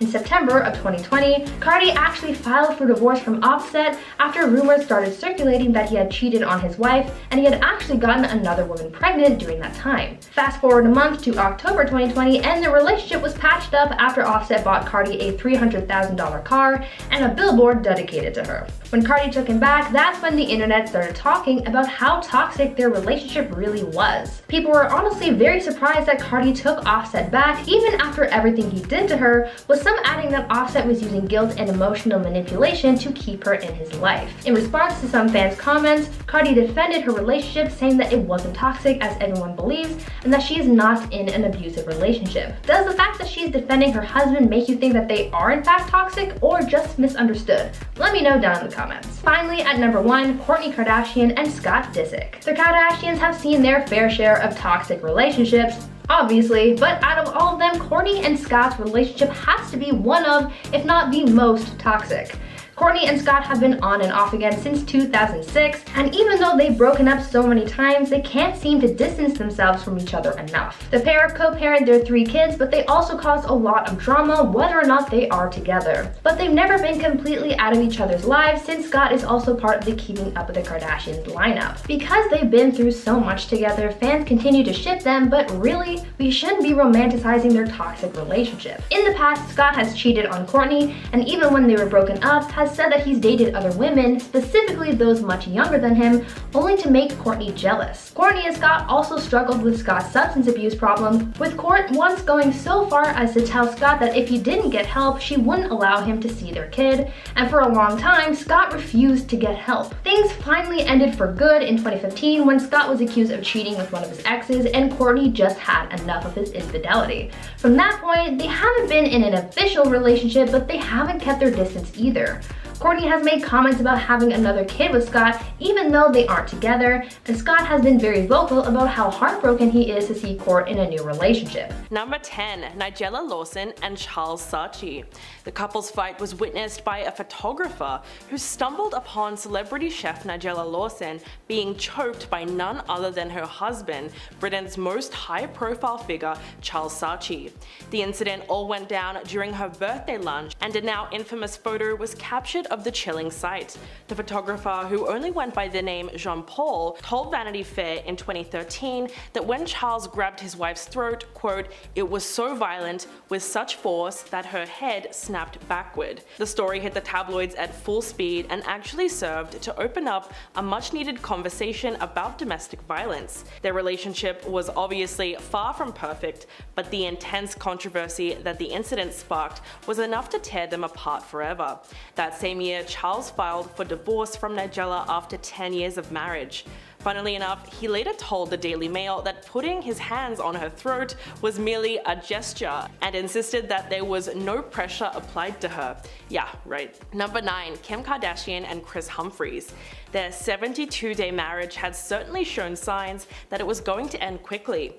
A few days before Kim divorced Kris on day 68, the couple was spotted arguing in their car while out on a dinner date in Hollywood. The newlywed couple were photographed heading back to Kim's car after dinner, and you could visibly see the tension in the air. Kris looked fed up, and Kim was giving her new husband the death stare while yelling and waving her hands at him as the argument began to escalate. This very public fight was indicative that their relationship was on the rocks, because that same year Kim went on to file for divorce and got the marriage annulled. The Los Angeles Times even reported that Kim had only married him to increase ratings on Keeping Up with the Kardashians. The best part was that Kris asked for a $7 million divorce settlement from his ex-wife. Otherwise, he threatened to make her endure an ugly public trial. But the NBA star ended up walking away with literally nothing. Number 8, Emma Roberts and Evan Peters. The American Horror Story actors first met on the set of Adult World in 2012, and in the short 4 years since then, the two have shared more drama than some of Hollywood's biggest blockbusters.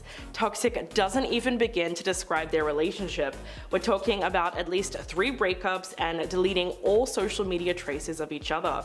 Early on in their relationship, TMZ reported that the two got into a heated argument while staying at a hotel in Montreal that ended up with both stars getting physical. When police arrived, Peters was found with a bloody nose and bite marks on his body, prompting police to take Emma into custody, arresting her for domestic violence. But her then boyfriend decided not to press charges, and they were back together a few hours later. What's really bizarre is that a couple of days after the fight, photos were shared online of Emma clinging to Evan while sobbing into his arms after news broke of the fight. Paparazzi were even able to capture the two hugging one another, with Emma looking extremely upset the whole time. The incident was a bit of a grey area, but many have labeled it as straight up domestic violence. Number 7. Stephen Amell and Cassandra Jean Amell. The couple have been married since 2012 and all seemed well in public until it didn't. The star of CW's Arrow and his wife got into an altercation on a Delta flight from Austin to Los Angeles that ended up with the actor having to be forcibly removed from the flight. Stephen was reportedly screaming at Cassandra while they were seated on the plane and appeared to be intoxicated when a flight attendant asked him to calm down multiple times. When the fight escalated to the point of no return, the actor had to be restrained and removed by an air marshal and 3 flight attendants that worked together to get him off the plane. His wife did not go with him and instead chose to remain on the flight. Big surprise there. With the incident made public, Stephen took to Twitter to try and explain the whole thing and claimed that his emotions got the better of him. Quote, "My wife and I got into an argument. I was asked to lower my voice and I did. Approximately 10 minutes later, I was asked to leave the flight and I did so immediately. I was not forcibly removed." The whole thing was really absurd because if they needed 4 people to get him off the flight, something about his side of the story just doesn't add up. Number 6. Angelina Jolie and Brad Pitt. Before the former couple split, their relationship was clearly becoming strained, as The Sun reported that the same year that Jolie filed for divorce, they were spotted in Legoland having a major public spat. Onlookers told the magazine that both stars didn't look happy and looked stern-faced, and photos from the incident show Brad actually grabbing Angelina's arm while she pulls away and appears to be screaming at him. The couple filed for divorce in 2016, citing irreconcilable differences. Now the actors are both learning to co-parent their 6 children after years of custody battles and child support drama. According to Daily Mail, Brad has even been seen visiting Angelina's house to spend time with his kids, so it sounds like they are back on good terms. Number 5. Rihanna and Hassan Jameel. The former couple seemed like they were perfect for each other after rumors swirled that the two were engaged in 2017. Although they managed to keep their relationship very private and didn't post many photos together on social media, photos emerged of the two on a trip to Mexico in 2018 that left many fans wondering if they were done for good. The paparazzi captured photos that painted a picture of Rihanna screaming at her former billionaire boyfriend and angrily pointing her finger at him while they were on the poolside. What's interesting about the photos is that in comparison to Rihanna, Jameel looked very calm and almost passive in the argument, which made the whole thing go viral. Because of all the noise online, the singer took to Instagram and posted a meme of a female lion roaring at a male lion with the caption, quote, "When you think you know more about soccer, hashtag World Cup 2018. But even though she had a good sense of humor about the fight, the couple still ended up splitting up in 2020 because allegedly their lives were just too different and it was too hard to maintain a relationship. Number 4. Nicholas Hoult and Jennifer Lawrence. The couple fell in love with each other when they first met on the set of the X-Men movie series and became co-stars. Jennifer played Mystique and Nicholas portrayed Beast. It all seemed to be going well for the pair until they suddenly split in 2014 after dating for nearly 5 years. They did have a really public fight, however, when they were once spotted arguing during a dinner. According to reports, the former couple was at a restaurant together when they started really getting into it. Witnesses claim that the actress was upset about something and even threw her hands into the air at one point. Nicholas apparently also got very frustrated as he started shouting at her. Jennifer had apparently had enough with him and broke down as he stormed out of the restaurant. Seems like it was a bit of a mess, but it's great that the former couple have since been able to move on with their respective partners. Number 3. Simon Cowell and Lauren Silverman. This was not just one explosive fight, but actually several. The lid was really blown off the couple's relationship problems when paparazzi captured photos of them in March last year having a tense argument while walking with their son Eric. According to The Sun, passerbys noticed that the X Factor judge had a face like thunder, and their arguing was so loud almost everyone could hear them. In fact, it was reportedly so bad that Lauren got fed up and had to walk away from Simon, while the former American Idol judge decided to cross the road to the other side to put some distance between them, and he walked the rest of the way on the other side of the street. But that wasn't the first time that the pair had a fight in public. In fact, back in 2013, the couple couple were seen shouting at each other inside a car in New York City. They were even photographed in the middle of an altercation while sitting in the back of an SBU in broad daylight with their windows down. Simon had his hands in the air and Lauren looked like she was crying. I guess it goes to show you that celebrities really are just normal people. Number 2, Beyonce and Jay-Z. Yes, I'm about to talk about the infamous sushi fight. So in 2016, the paparazzi caught the power couple dining at a sushi park restaurant in LA. And from the photos which surfaced online, we can tell that they really got into it. It showed them having anything but a pleasant sushi date. Beyonce was yelling and waving her finger at Jay-Z while he looked like he was glued to his phone the whole time. They say that it's rude to use your phone at dinner, but even worse, he just seems like he wasn't listening to her at all. The truth is, we'll never know what started the public argument, but it wasn't the first intense fight that they've ever been in. This all took place 2 years after the bizarre elevator fight at the 2014 Met Gala between Jay-Z and Beyonce's sister Solange, when she started attacking him by punching and kicking him in an elevator, all while the bodyguards eventually had to restrain her. It was really quite funny because Beyonce was just standing there and watching it all unfold. The 3 artists did make a joint statement about the incident, which read, quote, "They both have apologized to each other and we have moved forward as a united family." And coming in at number 1, Shia LaBeouf and Mia Goth. The controversial actor Shia LaBeouf has had some seriously messed up allegations brought against him in recent years, but this fight was just so bizarre that it deserves a place on the list. The actor and his former longtime girlfriend Mia Goth, who has recently starred in the horror movie X, got into a heated altercation in Germany in 2015 that was all captured on video. The argument occurred on the streets and got so bad that a few locals had to intervene. Shia was heard shouting, quote, "I don't want to touch a woman, I don't want to hit a woman, but I'm being pushed." He then got into a random person's car and had them drive him to the airport. He later told that same person that if he had stayed there, then he would have taken her life. But they seem to have made up after the fight and even got married in 2016 in Las Vegas, only to split up 2 years later. The relationship was probably a complicated one because in 2020, People magazine reported that the pair was spotted together wearing wedding rings. Hopefully they parted for good because they seem to be extremely toxic together. Number 10, Kirsten Dunst and Garrett Hedlund. This is a great way to start off the list because even though this public fight was embarrassing, it seemed like the couple were able to shrug it off relatively quickly. We're going to talk about the epic couple fight that happened way back in 2012 between actress Kirsten Dunst and her on-the-road co-star Garrett Hedlund, who just recently started dating at the time.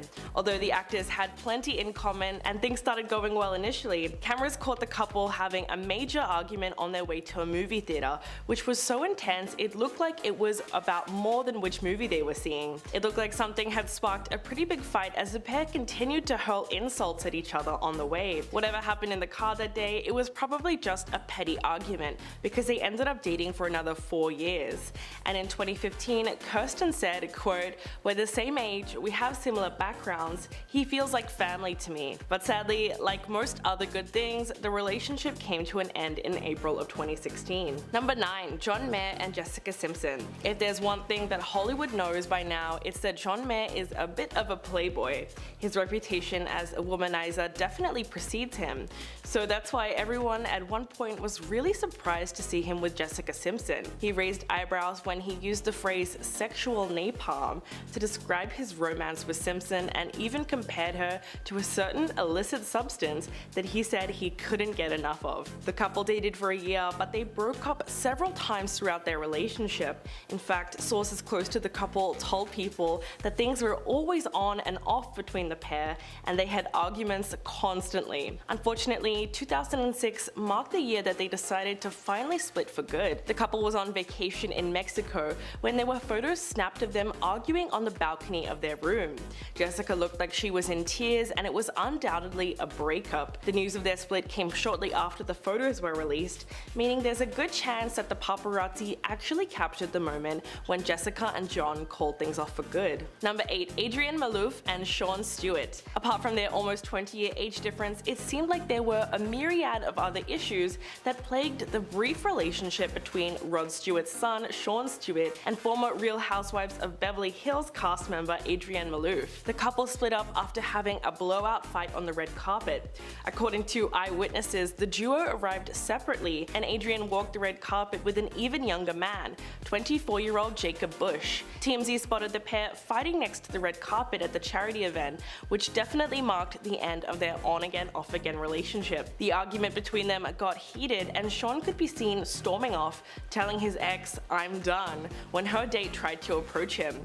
Stewart later claimed to Brandi Glanville on her podcast, quote, "I do want to clear up one rumor. She never broke my heart." But when it came time to explain the bizarre public fight, the reality TV star only told Star Magazine, quote, "I have a lot of changes going on in my life. I went through a period of darkness and I am much happier now than ever. Things are good." Number 7. Bradley Cooper and Irina Shayk. Bradley Cooper and Irina Shayk were one of the power couples in Hollywood. The two dated for nearly 4 years before calling it quits in 2019. However, the two have created many memories which fans fondly remember, even one of them at the famed tennis tournament. Paparazzi caught what looked like a super awkward argument between actor Bradley Cooper and his model girlfriend at the 2016 Wimbledon's men final. In the video footage from that day, Bradley was caught whispering into Irina's ear while she appears to cry and turn her head away from the actor. She appeared to be dabbing tears out of her eyes and then crossed her arms and refused to look at him. In the video, he then went back to watching the tennis and she just sat in silence beside him. While it's not clear why the two were really fighting or what they could have been possibly fighting about, but that didn't stop people online from speculating wildly the way the internet loves to do. Some even suggested that Bradley and Irina were fighting over his ex-girlfriend Suki Waterhouse. Although it feels like you can almost cut the tension with a knife, TMZ later reported that sources close to the couple claimed Irina was simply battling pollen allergies. Well, it really could have been anything. Number 6. Jennifer Garner and Ben Affleck. The stars were photographed having a very emotional moment inside a car prior to their divorce. Back in 2016, the pair were arguing in their SUV after dropping their 3 children at school when things started to get really heated. Just looking at the picture that has been circulated online, you can tell that Jennifer was getting very frustrated with whatever Ben was saying, and she proceeded to make hand gestures throughout the argument, probably because she felt like she wasn't being heard. At one point, she can actually be seen breaking down in tears inside the vehicle. But this instance wasn't a one-off, and recently it seems like Ben has a lot of explaining to do. The 49-year-old was caught earlier this year puffing on his cigarette fiercely while appearing to be in another fight with Jennifer on the streets of Los Angeles. The exes appeared to be locked in a heated conversation outside her car just hours after it was revealed that Ben and his now fiancée Jennifer Lopez bought a $50 million home together. The pair rekindled their relationship in April last year, almost immediately after she ended her engagement with Alex Rodriguez. So the timing is definitely interesting. Number 5. Jessie Nelson and Jake Roche. When the former couple arrived together at the album release party for Little Mix's Get Weird in 2015, they were supposed to be in high spirits for the event.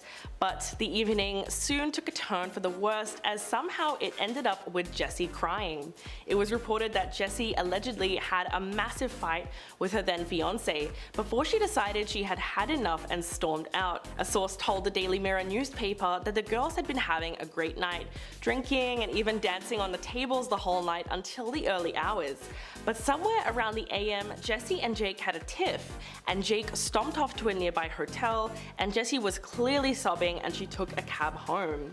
The singer was spotted leaving the venue in London and hopping into a cab in the early hours of the morning with makeup smudged around her face and eyes bloodshot after the fight. The couple announced their split the following year, so it looked like in this case the fight may have been indicative of a larger issue in their relationship. According to reports, the reason they split was because Jessie wanted to start a family, but Jake, who was only 24, felt that he was too young to be a father and that they had the rest of their lives to have children. Number 4. Selena Gomez and Justin Bieber. Their infamous polygamous on and off again relationship was definitely not free from arguments, and some of them were caught on camera. Right before Selena and Justin got on a plane to Paris, they got into a huge fight while at Princess Juliana International Airport in St. Martin, and unfortunately it looked like a massive one. In the video, we see Justin and Selena sitting in their car outside the airport in St. Martin before their Paris flight. Selena storms out of the car, walks into the airport by herself and throws her bag on the floor. Justin didn't immediately follow her, instead he chose to sit in the car for a little bit, which probably made her even more mad. When he did enter a few minutes later, she was chatting with a fan that had a baby, and Justin came over and they silently walked to their flight. You could tell both of them were equally frustrated, but in 2014, this was only one of the many public fights that the couple would go on to have. In fact, after their romantic trip, they went to Paris Fashion Week, which led to more arguing because Justin reportedly went to dinner with Kendall Jenner and partied with her at the same party that Selena was at. She flew out the next morning alone, leaving Justin in Paris, and then deleted him off Instagram. Number 3. Johnny McGade and Courtney Cox. These two are also known for their on-again, off-again relationship, and after getting back together once again after a brief split, the actress and her musician boyfriend were seen arguing outside a West London restaurant and appeared to be exchanging heated words as they dined outside during Courtney's visit to the British capital. In one shot, the former Friends actress can be seen waving her arms and phone in front of Johnny's face, while in another she looks frustrated as she held her head in her hands. Not long after, she gave her then fiance the silent treatment before getting to her feet to leave the restaurant. For some background, the pair have been engaged, unengaged, and living separately for the majority of their relationship, even though they've been together for 7 years. And so this argument really fueled rumors of more relationship problems. The argument was reportedly about the couple planning their nuptials when they started fighting about the finer details, and insiders told reporters that the couple couldn't agree where they would live, as Johnny supposedly wanted to move back to the UK and Courtney wanted to remain in LA. Number 2. Christopher Hivju and Guy Mulvert. If you forget about Season 8, Game of Thrones was really an epic TV series that took over the world as soon as Season 1 hit and made several of its stars household names. Norwegian actor Christopher was one of the stars who appeared in the series over the years, but it was his public fight with his wife, Guy, who is a photographer, that really got people talking. They say that redheads are known for their temper, so it seems like these two are really perfect for each other. The couple were spotted having a heated argument as they were shopping in Los Angeles, as Guy had reportedly been looking for a new dress. No one really knows what the fight was about, but onlookers claim that their argument lasted for over an hour and escalated very quickly. During the fight, you can see the actor raises his hands in the air in frustration, while his wife, who looks incredibly distraught, has her eyes to the ground the whole time. The fight continued before they both stormed off. Just goes to show you how celebrities are normal people too. Number 1. Shia LaBeouf and Carolyn Foe. Yes, he's back on the list because the actor has a seriously extensive track record of public spats. Shia LaBeouf is fairly well known for his outlandish behavior, where he frequently just takes it way too far by getting kicked out of a performance of Cabaret or being arrested for public drunkenness in 2017. But this fight dates back to 2012 when he and his then girlfriend Carolyn were caught fighting on camera and having a tearful exchange on the side of the road in LA. It was then that rumors started circulating about the extent of Shia's involvement in the sex scenes in Lars von Trier's Nymphomaniac, which were reportedly real. So naturally his girlfriend would be upset. She did not seem too thrilled that her actor boyfriend Shia had shared an intimate scene with his co-star in the movie. But Carolyn was pretty quick to deny the fight, telling the New York Daily News, quote, "It's none of anybody's business. Everything is fine with us. It was nothing affiliated with this movie." Although that might be true, clearly something had caused the couple to have a public screaming match on the side of the road in broad daylight. And just like that, in November the same year, the couple had officially decided to split. Kicking off our countdown list, number 10 is Britney Spears and Kevin Federline. He was a backup dancer and a rapper when he first met Britney, and after only 3 months of dating, the two of them went and got married, which seemed to do more damage than good to their relationship. Their marriage was not long, it only lasted 2 years, but it was a difficult 2 years for them. Kevin was accused of abandoning his pregnant ex-girlfriend, Shar Jackson, to date the famous and wealthy Britney Spears, who he also had 2 children with during their very short marriage. Their marital problems got so bad that Britney filed for divorce in 2006, citing irreconcilable differences. From there, the two of them had a very vicious battle for custody of their 2 children. Initially, they both filed to have sole legal and physical custody of the kids, but the courts ruled that Kevin should have full custody. On the night of January 3rd in 2008, police were called to her residence as she was refusing to give up her children, who she locked in a room with her. Britney went through a very personal, rough patch in her career, which we all saw, but she did manage to get her life back on track and is able to co-parent in the end. Rolling into number 9 is Khloe Kardashian and Lamar Odom. Their love story moved very fast, which many people were concerned about when it first happened. Back in 2009, they shocked everyone when they announced that they got hitched after just 3 weeks of dating. You literally don't even know someone after 3 weeks. How are you possibly getting married? They were married for 4 years before the divorce papers were submitted and things got really hectic. The world soon learned that Lamar was struggling with substance abuse and had been unfaithful to Khloe on more than one occasion. Despite being on her family reality show, Keeping Up with the Kardashians, somehow they were able to hide the fact that he had been going in and out of rehab centers. Things took a really bad turn when Lamar had a near-death experience and was found unconscious inside of a brothel. It is then that we learned he had been cheating on Khloe more than we realized, and that his addiction was a lot more serious than anyone knew. Khloe officially filed for divorce on December 13th, 2013, and the two of them have since moved on with other people. Swiping the number 8 spot is Eminem and Kim Mathers. Reports say that Eminem and his ex-wife Kim were actually married twice. The first time being from 1999 to 2001, and then briefly down the road in 2006. They seemed like a match made in heaven at first, dating for over a decade and having a beautiful daughter together. The two of them actually met at a house party when they were just kids. She was only 13 and he was 15, so they were together before Eminem made a huge name for himself. They actually dated all throughout high school, so when they got married it was really cute because they had the whole high school sweetheart story. But after he became famous, their relationship only ever made press for very negative reasons. It became publicly known that both of them had been disloyal to one another throughout the relationship, and that they both were dealing with substance problems. After they split, sources said that the two of them would fight often and that their fights would get pretty nasty. Eminem also wrote his epic rap called Kim, where he describes what he wishes he could do to her now, and it's very disturbing. You should go listen.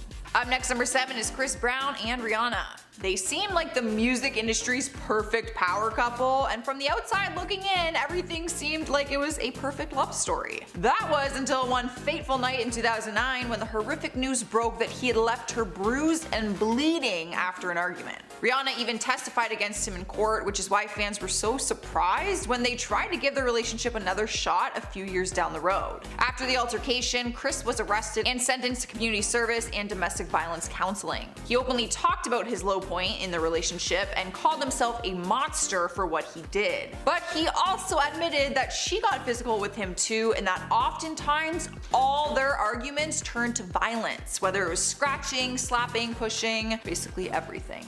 So obviously the relationship was extremely toxic, and it was probably for the best that they went their separate ways. Coming in at number 6 is Rob Kardashian and Blac Chyna. Their relationship wasn't long, but it was probably longer than it should have been. They dated from 2016 to 2017 and even got engaged and had a baby girl together during this time. We got to know them as a couple through their own reality TV series called Rob and Chyna, and anyone who watched it could tell that it was a very toxic relationship. The two of them fought all the time and also had a lot of trust issues with each other. The show only lasted 1 season, because their relationship only lasted 1 season. Their breakup was a really nasty one as well. She moved out of their home and Rob went online and started attacking her, even posting some of her nude photos for the world to see. After that, they got into a very nasty custody battle, but they did go their separate ways for good, still co-parenting their daughter Dream. I love to see the co-parenting at least. At least. Freaking least you can do if you bring the child into this world. Halfway through at number 5 is Selena Gomez and Justin Bieber. Their relationship is famous for being on and off again, and we all know that any relationship that is known for that is probably a toxic one. Their relationship was a fairy tale love story at first, and many fans thought they were going to be together forever. I legit thought they were going to get married. But they were on and off for a total of 6 years, which is a long time for two people to try and figure out if they are going to work or not. People were surprised to see them spending time together in paparazzi photos, and the two of them were apparently trying to make things work. But then, just a few months later, bam, Justin Bieber is married to Hailey Baldwin. That is when Selena Gomez released a single called Lose You to Love Me, where her lyrics talk about their past relationship, where she said he moved on and replaced her in 2 months. So people are pretty positive that she was referring to his marriage with Hailey. Justin seems really happy and in love with his new wife, and Selena is healthy and happy living on her own, as far as we know. At number 4 is Kourtney Kardashian and Scott Disick. I have 3 Kardashians on this list, and I don't know if that is a good thing or not. Anyone who followed the series Keeping Up with the Kardashians would have seen the ins and outs of their relationship, which was filled with a lot of highs, but also a lot of lows. They started dating back in 2006 after they met at a house party. They dated for almost 10 years, and during that time they welcomed 3 children into their life. But throughout these years, Scott was struggling with an alcohol addiction and was often accused of being unfaithful. It wasn't until 2015, when he was caught in a cheating scandal, that Kourtney finally called it quits and they went their separate ways. They both went on to date other people, but there were times when they were trying to see if they could make it work, but it just wasn't. In recent times, rumors are saying that they might be back together right now, or they're at least trying to be, but nothing has been confirmed. It is a lot of on and off, and we can only imagine how hard that is for the kids, especially because they've dated other people, so they're just bringing other people into the kids' lives, you know? Could be a very messy situation. In the 3rd spot is Amber Heard and Johnny Depp.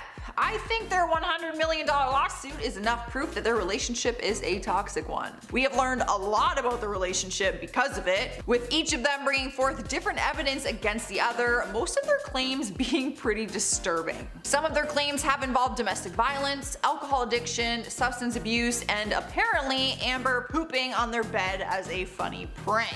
The lawsuit has been going on for years, and it keeps getting more toxic as time goes on. Amber's reputation has been completely destroyed online, and now she is wanting to sue Johnny and his legal team, claiming that they hired bot accounts to attack her social media pages. The court dates are also now affecting Johnny's film schedule, which he signed a legal contract for, so he might end up in a Warner Brothers lawsuit by the end of all of this. Taking over the 2nd place spot is Pamela Anderson and Tommy Lee. The Baywatch star was only married to him from 1995 to 1998, but during their brief relationship, things were less than ideal for them. At the time, they were a rock and roll love story for all ages. They both admit that it was love at first sight for them, but their relationship was a dramatic roller coaster that came crashing down. Despite the issues, they had 2 kids together, which Pamela said was a decision that they made out of true love at that time. But she also admitted that Tommy had often mistreated her and that the relationship was very dark, so they decided to split after just a couple years. Their split caused issues down the road, with their sons feeling torn between them. In March 2018, one of their sons, Brandon, allegedly punched Tommy in the face and knocked him unconscious after he posted a derogatory tweet about his mom. So the family dynamic was very toxic even after the relationship came to an end. Brandon was in the recent The Hills reboot reality series, and he talked about his parents, and he also revealed that he and his dad have been working on their relationship. We've made it to number 1, and we have Kurt Cobain and Courtney Love. One of the biggest love stories of all time, but mainly because there's always been a lot of controversy surrounding their relationship. They got married on February 24th, 1992, just 2 years prior to Kurt's tragic death. They were only dating for months before they decided to tie the knot. But then the tragic news broke that Kurt was found dead in his Seattle home with a self-inflicted gunshot wound. Reports say that the relationship was a lot more toxic than anyone knew, and that Courtney was the one who introduced heroin to him, which was the start of a very self-destructive lifestyle and relationship. Many people have come up with the theory that she actually had something to do with his death. She claims that all he wanted to do was play his guitar at home and do heroin, and that he had attempted suicide on more than one occasion. But others think that it was part of her plan because she was given more than $50 million after getting a stake in the publishing rights of Nirvana's music. Starting us off at number 10 is Pete Davidson and Ariana Grande. Their relationship was a whirlwind and lasted less than 6 months total. Many people said they were taking things too far when they announced their engagement shortly after they started dating back in May 2018. Reports say it was exactly 24 days after they started officially dating. They were over the top with their engagement in the media, flaunting the news and doing televised interviews about it. They were just an over-the-top couple in general. Like the one time they caused a scene on the red carpet and ran away from the cameras. I don't know if you guys remember that. But the two of them split not long after their engagement because news broke that Ariana Grande's ex-boyfriend Mac Miller had passed away. Since then, she's gone on to make jokes about their engagement in her lyrics, and he's made jokes about her in his comedy Netflix special. So coming in next, number 9 is Sammy Sweetheart and Ronnie. Anyone who watched Jersey Shore knew how toxic these two were for each other, and their fights were too far pretty much every time. Before entering the Jersey Shore house, Ronnie said he had one rule, and that was to never fall in love at the Jersey Shore. But then he met Sammy and they quickly hooked up and started dating. It took no time at all for them to have a very hot and cold relationship. With a mix of alcohol, the temptation of other people, and 5 other roommates in the house, the two of them were always down each other's throats. Things got so bad that one fight led to Ronnie completely destroying her things and physically breaking her bed, trying to throw it off the top deck, and Sam was on it, like holding on for her life like a spider monkey. Basically all her stuff was completely ruined. And because of their past relationship and how toxic it was, Sammy is the only housemate that has not returned to do the reboot series, which happened 6 years after that. Swiping the number 8 spot is Shia LaBeouf and Mia Goth. In the last 8 years, they've been on and off on numerous occasions with some pretty nasty splits. They were even married at one point, but then got divorced, and after being apart for 2 years, they came back together just a few months ago. To say their fights were bad is an understatement, and the only reason we know this is because one of them was caught on camera.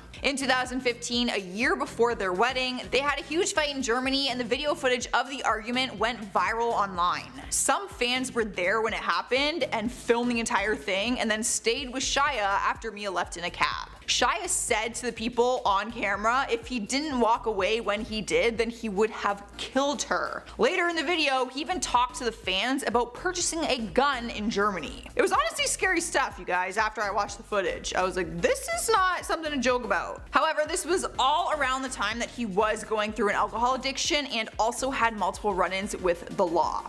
But they are back together, so let's hope that is different this time around. Best of luck. In spot number 7 is Courtney Cox and Johnny McDade. They first started dating in 2014 and were engaged just 6 months later before they called it off in 2015. So a lot happened in just 1 year. Some would say that getting engaged that soon and ending it that quickly after is already too far for a couple. But then they got back together the following year in 2016 and they have been together ever since. But shortly after they rekindled their relationship, the paparazzi caught them on different occasions fighting in public. One time a heated argument was caught while they were at a restaurant in West London. Every couple fights, let's be honest, but there seems to be a lot of on and off between them throughout the relationship. It just doesn't feel very certain. People have also wondered why they haven't gotten re-engaged by now or even married if things are going strong this time, because they've been together for a few years now.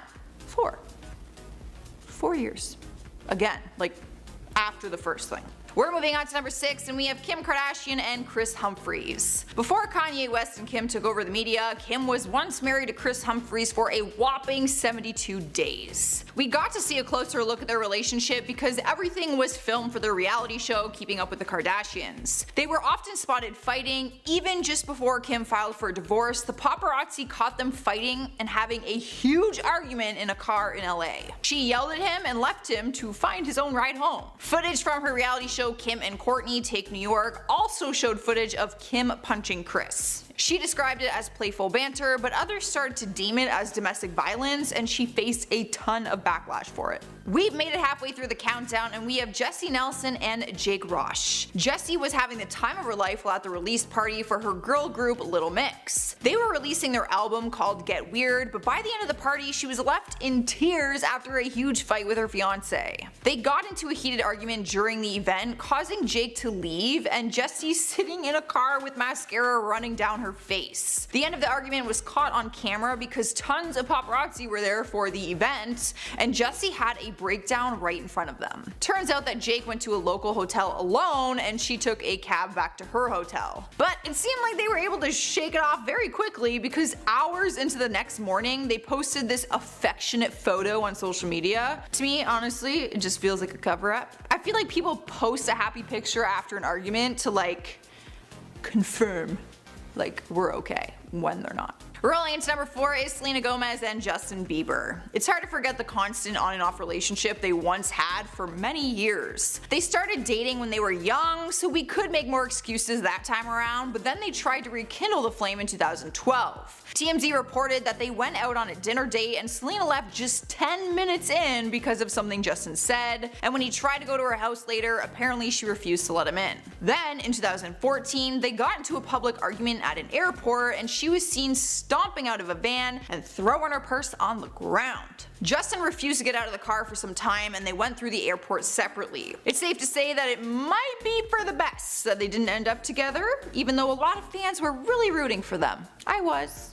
At one point. In the 3rd spot is Beyonce and Jay-Z. They seem to have successfully pulled through a rough patch in their marriage after Jay-Z admitted to cheating on her. But there was a time when people thought they were not gonna make it after pictures were surfacing of them fighting in public during a dinner. But these pictures came right after an infamous elevator fight between Jay-Z and Beyonce's sister, which was all caught on camera. The surveillance footage from an elevator captured her sister physically attacking Jay-Z, and fans thought it was about the cheating scandal that had gone on. The whole thing was really intense and it actually caused a lot of chaos in the media and in their marriage, I'm sure. Beyonce released her album Lemonade shortly after all of this, which basically confirmed the affair publicly and how they chose to work through it. Sniping number 2 on our list is Emma Roberts and Evan Peters. I never followed this couple much, but everything I did see of them in the media was always bad, so I just knew of them for being very toxic. They were together for a long time. They started dating after they met on set in 2012, and only a year into the relationship, Emma was arrested on domestic battery charges. A fight broke out between them and it resulted in Evan getting a bloody nose. Camera caught them having a brutal argument at a Comic-Con party in 2014 where Emma was crying and screaming at Evan in the midst of a large group of people. Then, down the road in 2017, there were cheating rumors going around about Emma with another actor, Hayden Christensen, and they were spotted fighting again in public. Honestly, there's just way too many fights to name, but domestic charges is enough to land them on this list. Finally, at number 1, we have Chris Brown and Rihanna. If you already know the story between them, then you would understand why they are taking number 1 on this list. I mean, what a nightmare that whole thing was. At one point, they were one of the cutest couples in Hollywood, but then things went horribly wrong when Chris laid his hands on Rihanna, causing injuries both physically and mentally. People will never forget the fight between them that happened at the Grammys in 2009 when they had a screaming match inside a rented car, which ended up turning violent. Photos of her battered face went viral, and Chris was later charged with assault. Even after the fight, they did continue to date, which really surprised people. They were on and off between 2012 and 2013, but then they finally realized that they could not maintain a healthy relationship. Coming in at number 10 today, we have Bella Thorne. So the other day, Bella Thorne opened up about her disturbing experiences of being sexualized as a child when auditioning and meeting with powerful male executives in Hollywood. In a recent conversation with Emily Ratajkowski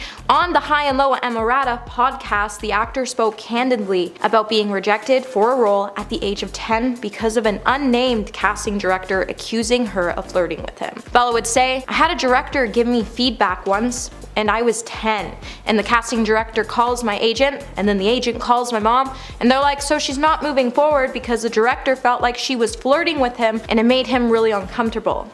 Like, first off, if you have to say something like this about a 10-year-old, then the real problem is you being sick, because let's face it, it had nothing to do with the child. Like, why anyone would think a 10-year-old would ever want to flirt with you is beyond me. With Emily adding that she felt like that the director was feeling that way was a real issue, Bella would go on to describe the director session and how there was little to no chance that she would have behaved inappropriately in any way by saying, "You can't really say or do much. You do the scene, you say hello, you walk out.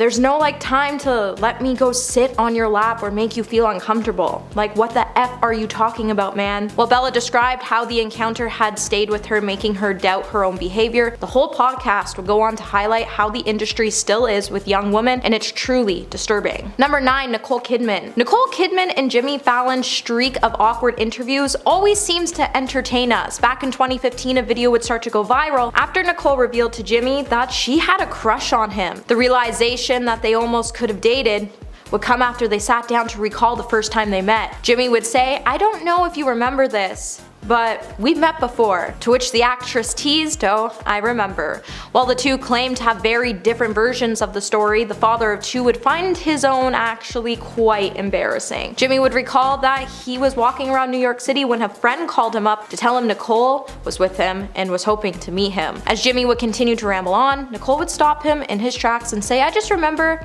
I liked you." Jimmy would look visibly shocked and flustered over her admission, and she would then joke, "Not now, I'm married now." However, Nicole would go on to blow Jimmy's mind when she would reveal that when she went over to his house, she thought it was a date, and Jimmy had no clue. Years later, fans still like to rave about this hilarious on-air revelation, and they have taken it to social media to write whenever they feel bad about their past choices. They turn on this clip and laugh at Jimmy because no matter how many times you watch the clip, it still manages to make us all laugh. Hey my little peaches, are you liking this video so far? If so, don't forget to give it a thumbs up and subscribe to the channel. Coming at number 8, we have Justin Bieber. So back in 2015, Jennifer Lawrence would turn down a proposition from Justin Bieber after the singer said she was so sexy. Appearing on Watch What Happens Live, Jennifer would answer a question from a caller who mentioned that while Justin was playing a game called Too Bae or Not Bae with capital FM, Jennifer's name would be brought up and Justin would enthusiastically say that he would bae Jennifer,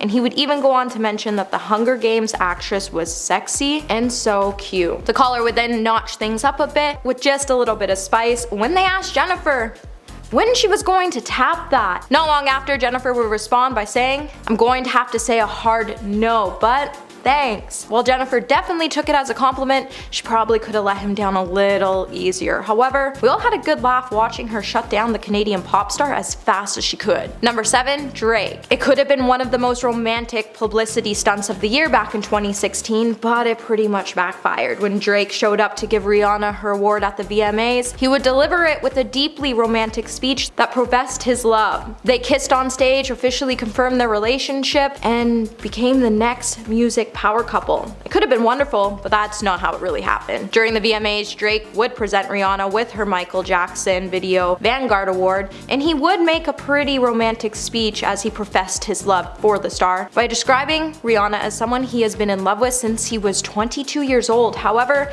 as he went in for a romantic kiss, Rihanna would brutally reject him as she would reach out and push his head towards her neck and turned his grand gesture into a casual hug. Was it a little disappointing? Sure. Did it hurt a tiny part of us that loves romance and happy endings? Definitely. But Rihanna made a brave move rejecting Drake on stage, and she made the right move too. Drake shouldn't have professed his love in a speech about Rihanna's brilliance, and he shouldn't have tried to kiss her either. It was very clear that the moment hadn't been planned, and while Drake may have considered the move romantic, it wasn't fair to put so much pressure on Rihanna to respond the way he wanted her to. Coming at number 6, we have James McVay. James McVay and Sophie Turner had something going on between them for a hot second before things simmered out in 2014, as things would take a sour turn when the two would break up after a nasty Twitter spat, where James would call Sophie uninteresting. Sophie would clap back by saying, "I apologize for how uninteresting I am on Twitter, but please enjoy these emojis from yours truly." James would then respond to her tweet by saying,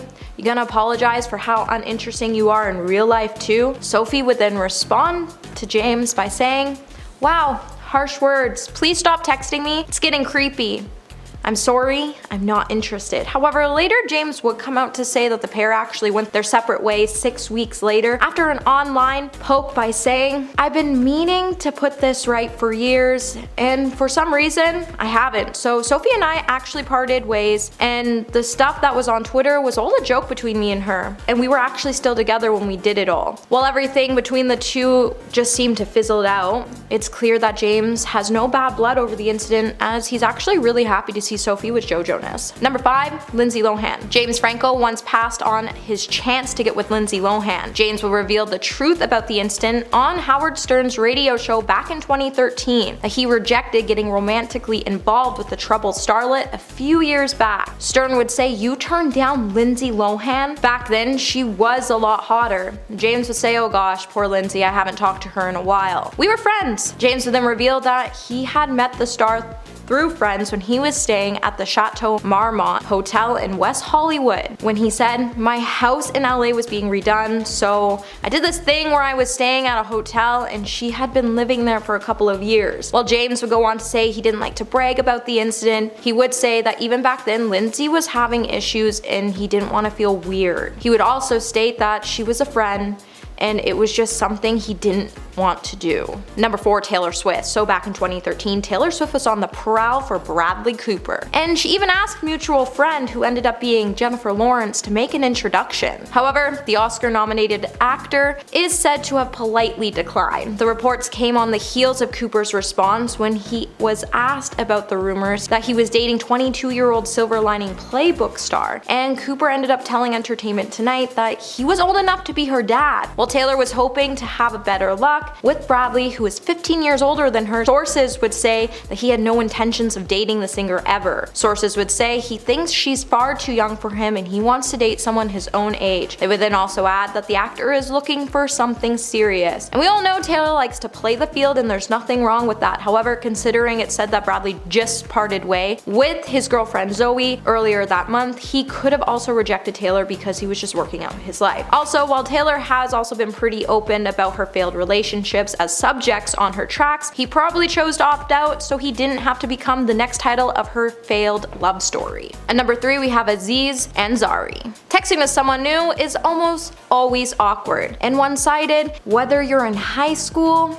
or Hollywood. Back in April of 2011, Aziz Ansari would exchange phone numbers with Blake Lively. The star would then reveal on Howard Stern's radio show that the Gossip Girl star wasn't really interested in too much textual contact. While he was at an event, he would hear that Blake Lively was a fan, so he went up to her and said hi, and they talked for a while. Aziz would also acknowledge that the actor was also really into food. Later, the two would exchange phone numbers, and after their friendly meet, he decided to fire off a text that said, "Hey, it's Aziz. The animal dinners are now over, unfortunately, but I will show you photos from when I met. It was very tasty. Are you going to the Met Gala?" After receiving no response a couple days later at the Met Gala, he would see her and he was like, "Hey, it's me." And he recalled her bopping around to all these parties with Karl Lagerfeld. So later he was texting her to see where she was at and said, "Hey, it's Aziz. Please tell Karl he needs to call me. It's been a long time since we broed out." Well, he didn't receive another message. He then said he sent her another message late that night that said, "I'm going to the Boom Boom Room for the after party.